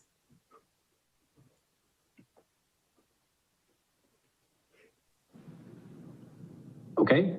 Any questions or comments? Mary Ann, this is Lisa. Are you thinking of this coordinator position sort of similar in scope as the mediation coordinator? What's this number of hours, or what do you have in mind for that coordinator? Well, first of all, thinking of it to start off as a pilot project, it would be more the mediation coordinator at this point is sort of in one way, a passive role. In other words, someone calls up, the coordinator then assists in setting up a mediation facilitation. This coordinator would be a very active role. So it would be much more hours. I don't know the number of hours, but I'm thinking sort of a half-time position. And be very engaged. Did that answer your question? Yeah. Excuse me. Thank you, Brian. So, Marianne, I'm looking at the note regarding the bike share program, and I'm familiar with the systems that you're referring to that are used in larger cities. The college, Antioch College, has a bike share program, but it would just, I'm sorry, I saw Josue smile. I couldn't help but laugh. But it would just be bikes, put in a rack, and you put a few bikes, regular old bikes, not the electronic, with a mobile phone app to reserve whatnot, just some bikes in a rack and put some more bikes in another rack. And if you need a bike, grab a bike and park it when you're done with it. We've got, they're like, we're not talking brand new bikes. And so, if you want new and shiny, this is not what we're talking about. But there are bikes like that that are available. And I know the police department ends up with bikes, because, bikes get left, bikes get stolen, and they turn up again and not be claimed. So anyway, just wondered if you want to sort of start off where you wouldn't have to do a lot of investment to get the bike program going. Just as a thought, no need to respond, just something to keep in the back of your mind. Thank you. Laura, did you have a comment, question? Well, this is the first time sort of Marianne has fleshed out the idea of a paid coordinator. My observation is, the Environmental Commission is working on this plan. I certainly think there are a couple of things that need to be added. When she said it was narrowly focused before, I think she may have meant it was narrowly focused on carbon reduction. Now, climate action can mean 1,000 things, but ultimately it seems to me the touchstone has to be carbon reduction, carbon sequestration, not create more of it, that kind of stuff. So that's still being worked on. I'm a little bit ambivalent about the paid position, and part of the reason is I know there's so many other needs in the community, and I know some that are coming up as well. So it's a resource issue. But I think it's a good plan to encourage people to focus their efforts, as we all need to do, on this issue. Thanks. All right, thank you. If I may make another comment and question, I agree that one of the biggest challenges is just figuring out what else everyone is doing and having that kind of a convener or coordinator. But I'm wondering, I like the idea of having a plan. I understand the potential need for a coordinator, but I question the appropriateness of, just in terms of fiscal, just expenses, of that being a part-time position at the village, or, if maybe the different entities that are involved in this co-fund it, because so everyone has skin in the game, and where it's a clearly shared collaboration where each of the entities that are the primary stakeholders help to fund a role, showing then that they agree that coordination is value add. Well, thank you for that comment, Lisa. One reason why I'm suggesting that it be done as a pilot project is there are a lot of things that would need to be worked out, and that perhaps would be one way of funding it eventually. initially it has to get started some way. It's not possible to do it unless there is a paid coordinator. I wouldn't dream of taking on this kind of project unless there's someone who's actually overseeing it. In terms of the village, an example of how it might impact the village is this person would also be working on, in terms of water. One of the issues that we have is that we're losing, what, 1/3 of our water. We don't know where it's going. So this person would be also looking at all of the efficiencies that we can be getting within the village government, which of course does translate into saving money. So I'm thinking of this would be a pilot project for probably about a half a year. We put money toward it, and part of the project might be to come back at the end of that time with, okay, this is a plan recommendation for how it could be funded into the future. Kevin?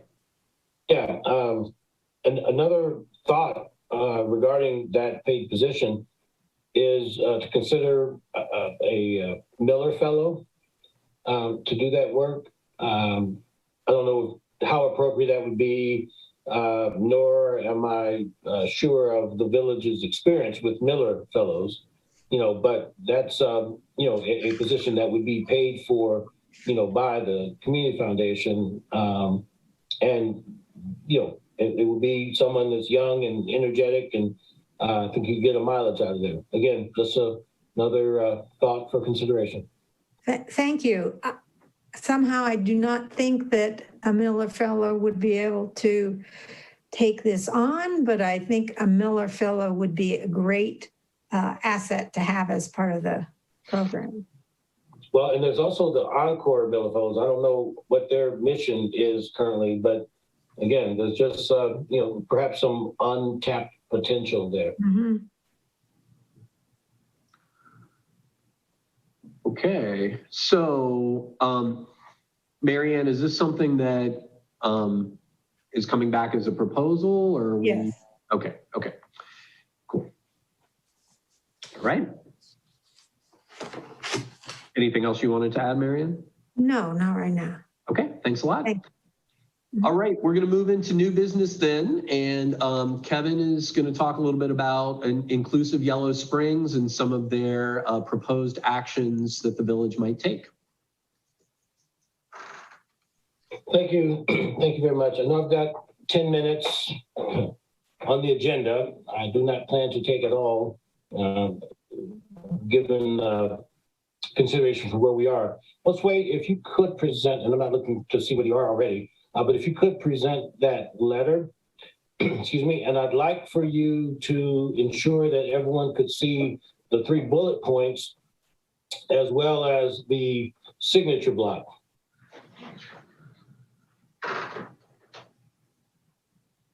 And so while you are bringing that up, I'll just go ahead and remind everyone of who Inclusive and Resilient Yellow Springs Coalition is, and it is a partnership between 2 collaborative projects, the Inclusive Resilient Yellow Springs Project and the Livable, Equitable, Age-Friendly Yellow Springs Project, with the mission to support diverse communities by identifying and removing barriers to opportunity and success in order to create a more equitable, inclusive, and livable Yellow Springs.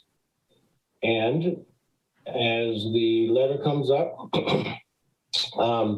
we had Kaneda Sanford, who was here a couple of weeks ago, presenting a more formal presentation, but this letter was sent to council, effectively encouraging council to invest, if you would, to some degree in helping the collaborative effort reach some of its goals. And so the 3 items that we're asking for, that the collaboration is asking for, is that the village would consider doing these 3 things. And there's a reason I wanted, excuse me, Josue, to ensure that the signature block is there.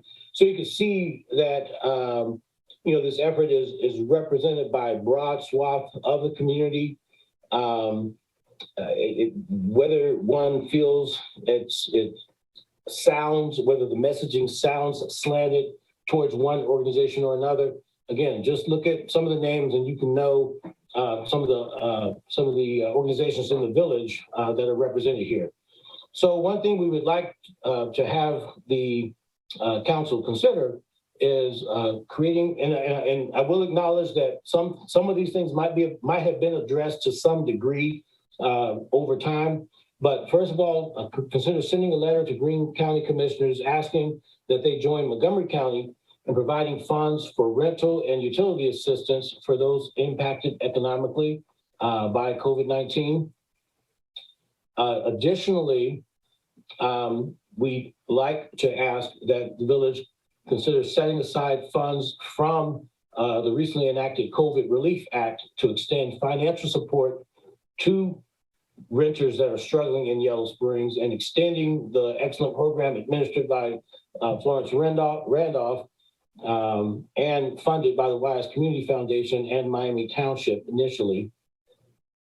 And even though it was alluded to earlier that there was not an effort to fund the furtherance of affordable housing in the village, the collaboration is asking also that we consider setting aside some COVID Relief Act funds, if it's appropriate to do so, to help fund that newly established funding line that we talked about previously. That funding line, again, we talked about, is being funded by the Affordable Housing Mitigation Fee. And we talked about the degree to which those funds would potentially ebb and flow, but given all the things that those funds could potentially be used for, we just thought it was worthwhile to consider the degree to which using some COVID Relief Act funds, whether that might be appropriate to also provide additional funding, perhaps at this point to kickstart the fund, since there'll be a while yet before any considerable amount of fees are accumulated.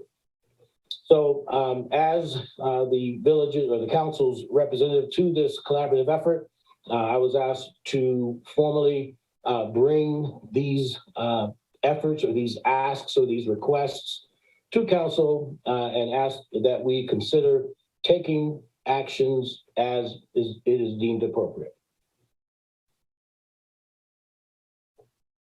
Thank you very much. All right, thank you, Kevin.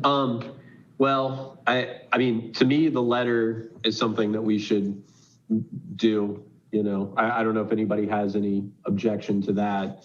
And then certainly these other two items are timely when we start talking about that American Recovery Plan allocation. So good. In terms of a letter, Kevin, would you be able to work with the group to take the lead on a draft for that? Absolutely. Okay. Yep. Great. We'll Okay. do that. Cool. And we'll have that back to you well before the next council meeting so that it can be in the packet. Great. All right. Thank you. Thank you. Any questions or comments related to what Kevin highlighted? Yes, I would like to comment, sort of slide over a bit. I included an article from the New York Times by Richard Collenberg, and I'm hoping that everyone read it. And if you didn't, please do so. We think of ourselves as an inclusive, welcoming community, but we actually have exclusive zoning. And he points out that single-family zoning in communities across the United States started after the Supreme Court struck down explicit racial zoning in 1917. So I hadn't really thought of it this way, but especially in a place like Yellow Springs where we're so tight for land, what we have is in Residence A, and to some degree in Residence B, we have ensured that people of working class, moderate income, lower class, however we want to say it, are excluded, particularly in Residence A. That is what we have done. It's not so much racial, it's class. And I think we need to change it. And if you've read the article, you also know that cities like Minneapolis and I think maybe the state of Oregon are doing away with single family zoning, period. So I feel really strongly about this if we're going to talk about ourselves as an inclusive community. And the two groups that Kevin was speaking of, they're investigating what impacts. What are the barriers? Well, this is a huge barrier. And if we go through our zoning code and make these changes, that's one way that we can make a difference. Thank you. All right, thanks, Mary Ann. Any other comments before we move to the manager's report? Okay, Josue, any items you want to highlight? Yes, Brian. We have some of you, it's clear that many of you or all of you have already read my report because you made reference to the bike share program. That's an opportunity that we are exploring.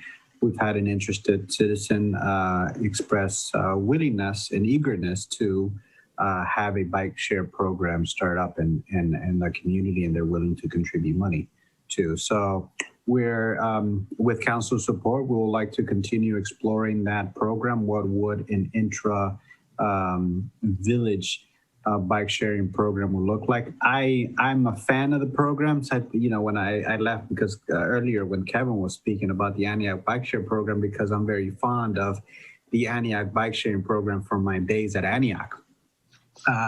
So I think it would be a great resource with our citizens here. And so we'd like to continue exploring that. Also in my report is we've secured a grant. One of the goals that we have as an administration is to digitize key documents and records in our government. And we put together a plan to digitize our records. And we applied for a grant. And it's a team effort, but Raven took the lead on it.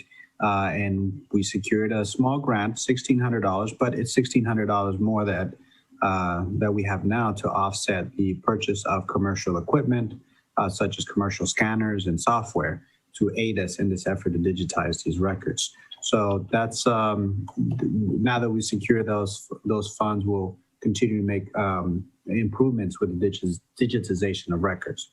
We've also submitted the community development block grant, not for any particular service for the village, but for the administration, but in support of a new groceries program that the senior center began as a direct result of the pandemic. This is the seniors grocery program, which helps seniors source, buy, and deliver groceries to minimize their exposure to COVID. So I'm hopeful that the application will do well, and if it does, it would secure $15,000 for our senior center. We've got our picnic tables out, and we are in the process of additional picnic tables. So I took Mary Ann's recommendation about incremental improvements. So we we took one away and we'll put 3 back. So that's incremental improvement there. So we work to add additional seating and eating spaces around town. I think that's particularly important now with folks are starting to come out more, our residents, and we want to make sure we have safe spaces and spaces that can accommodate their activities. We are working on a grant proposal to replace outdated galvanized pipes in select parts of town.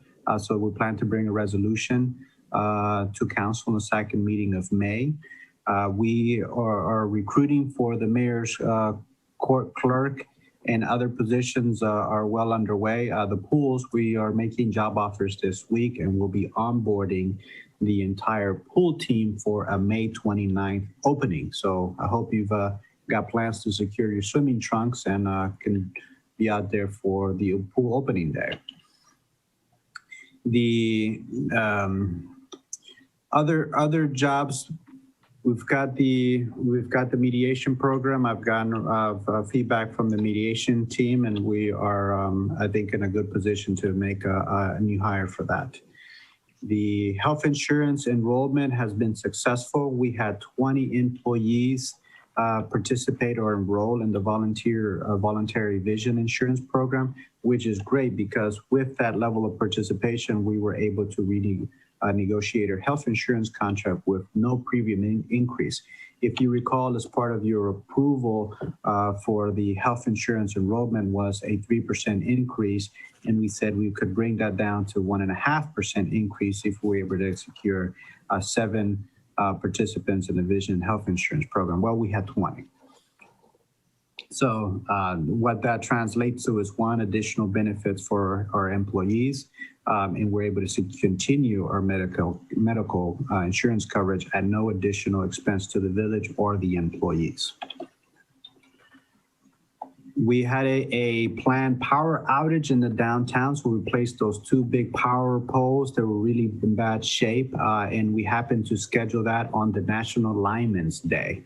So I'm very proud of my team's work here that, you know, there's nothing that keeps them from ensuring the safety of our residents and ensuring that our residents have access to power. That on this on this weekend day, they've National Lineman's Day, they secured they replaced 2 power poles. We've completed the groundwork, underground electrical work at the Glen cottages. So that project can continue with its development. I hope you've had an opportunity to see how fast that development is going up. It's coming along well. There's other administrative activities that are involved in. So I'm happy to answer any questions. But finally, before I close out, the new bridge at Ellis Pond. So I hope you have an opportunity to get out there, and now the Arboretum is accessible. So that's the 3rd bridge that we have planned on building out there, and that is complete.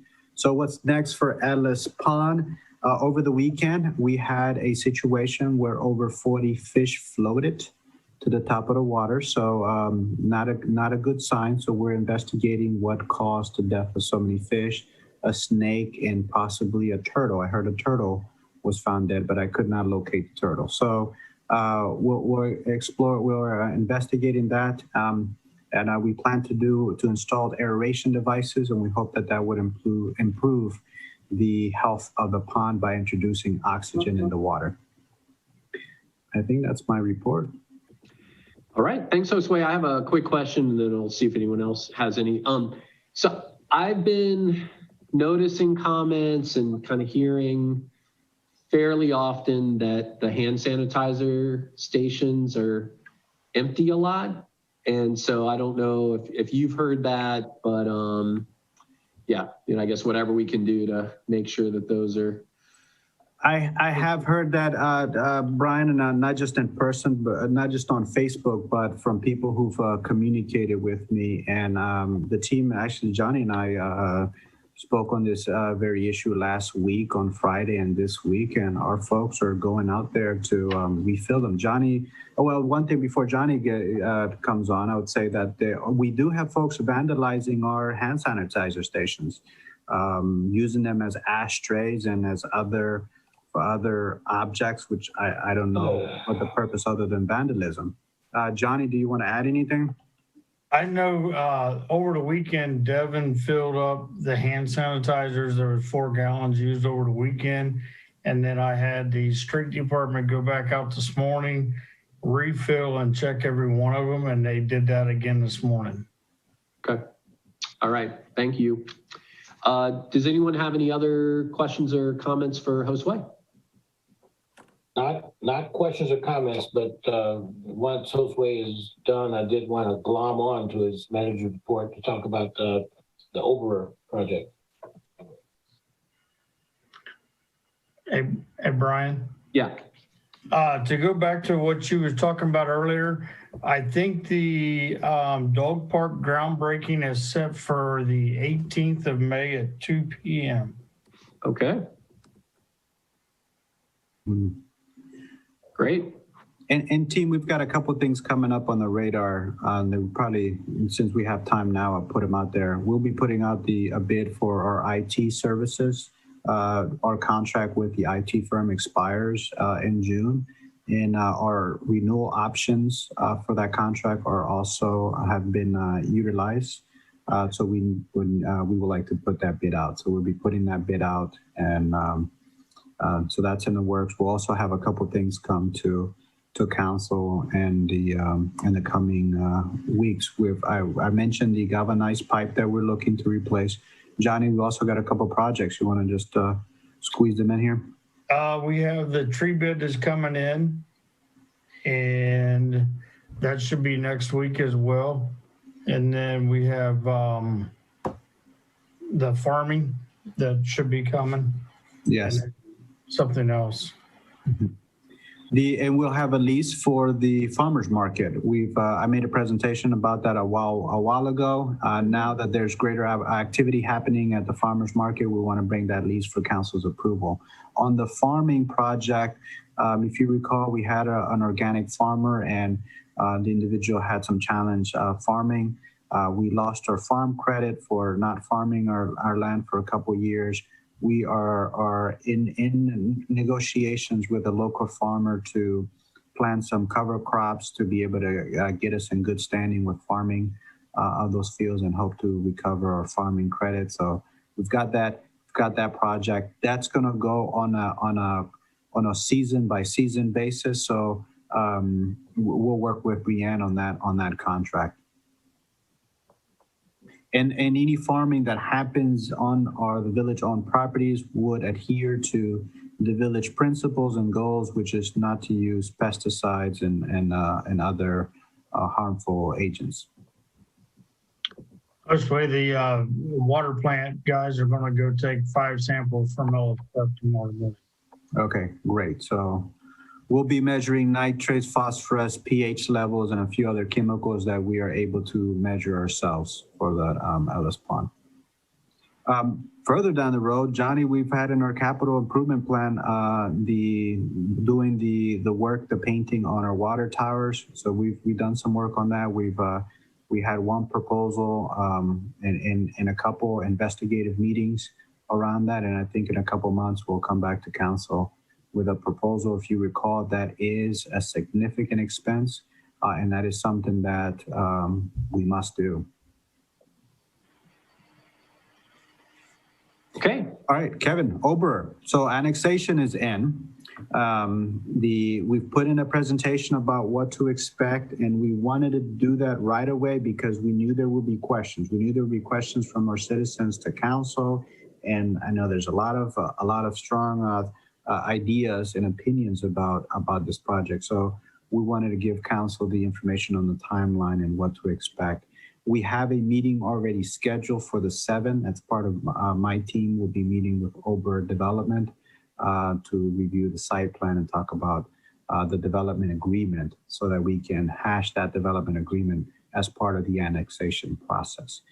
Planning Commission will have an opportunity to weigh in on the project when it gets moved over to the Planning Commission. Also in the report, we included that we contemplate having a work session with Planning Commission.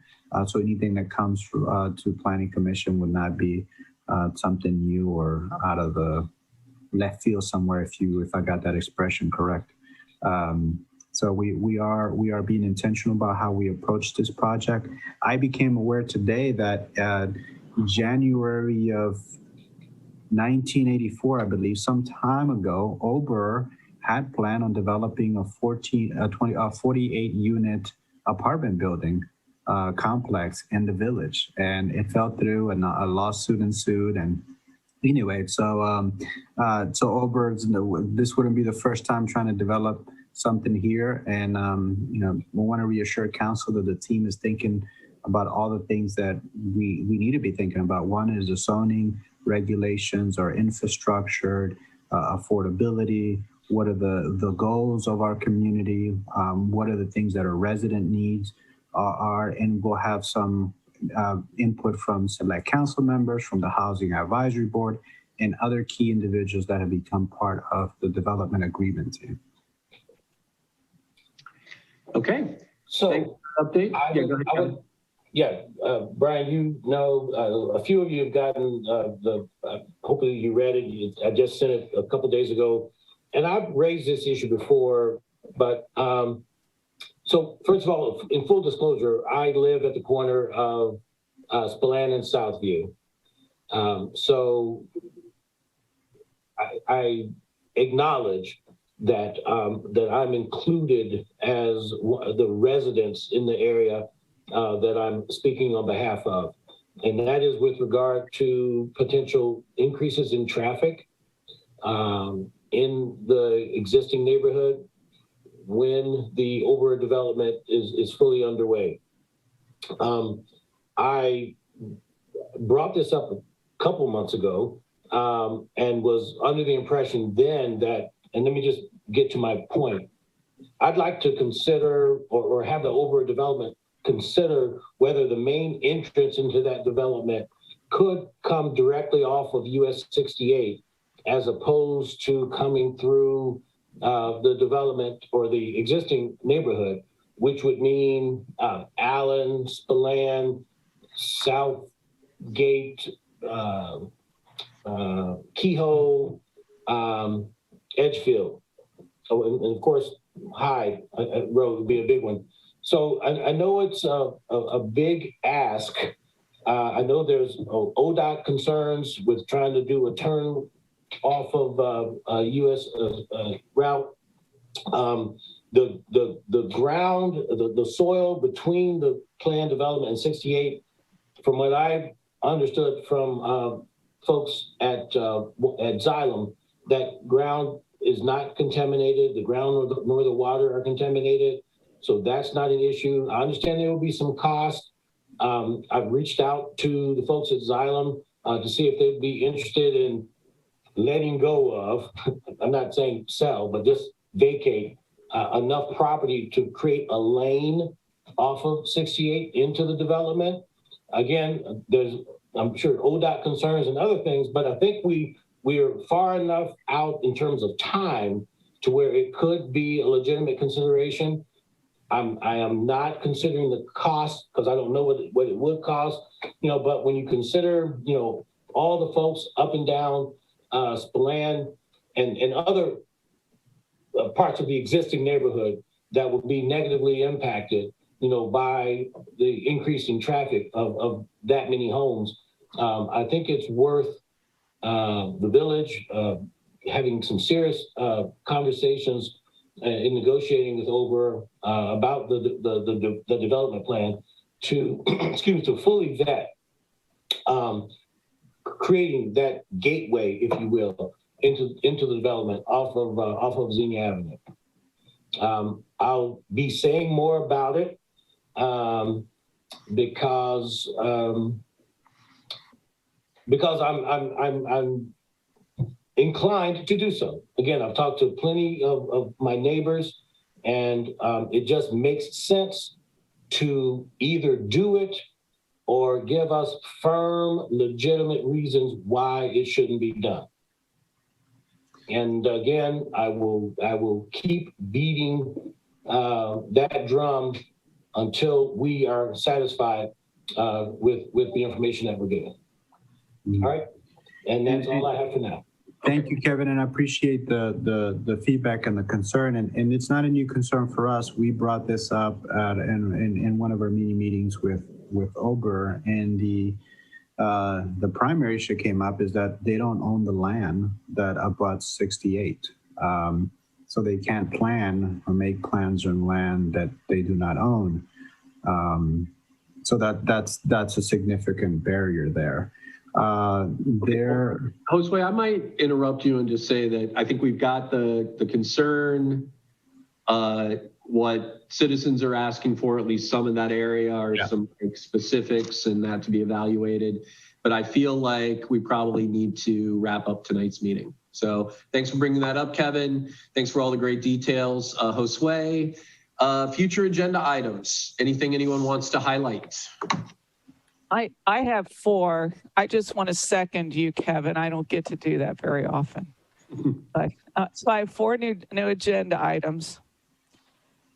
One of them is to bring at the next meeting a resolution condemning anti-Asian American hate actions.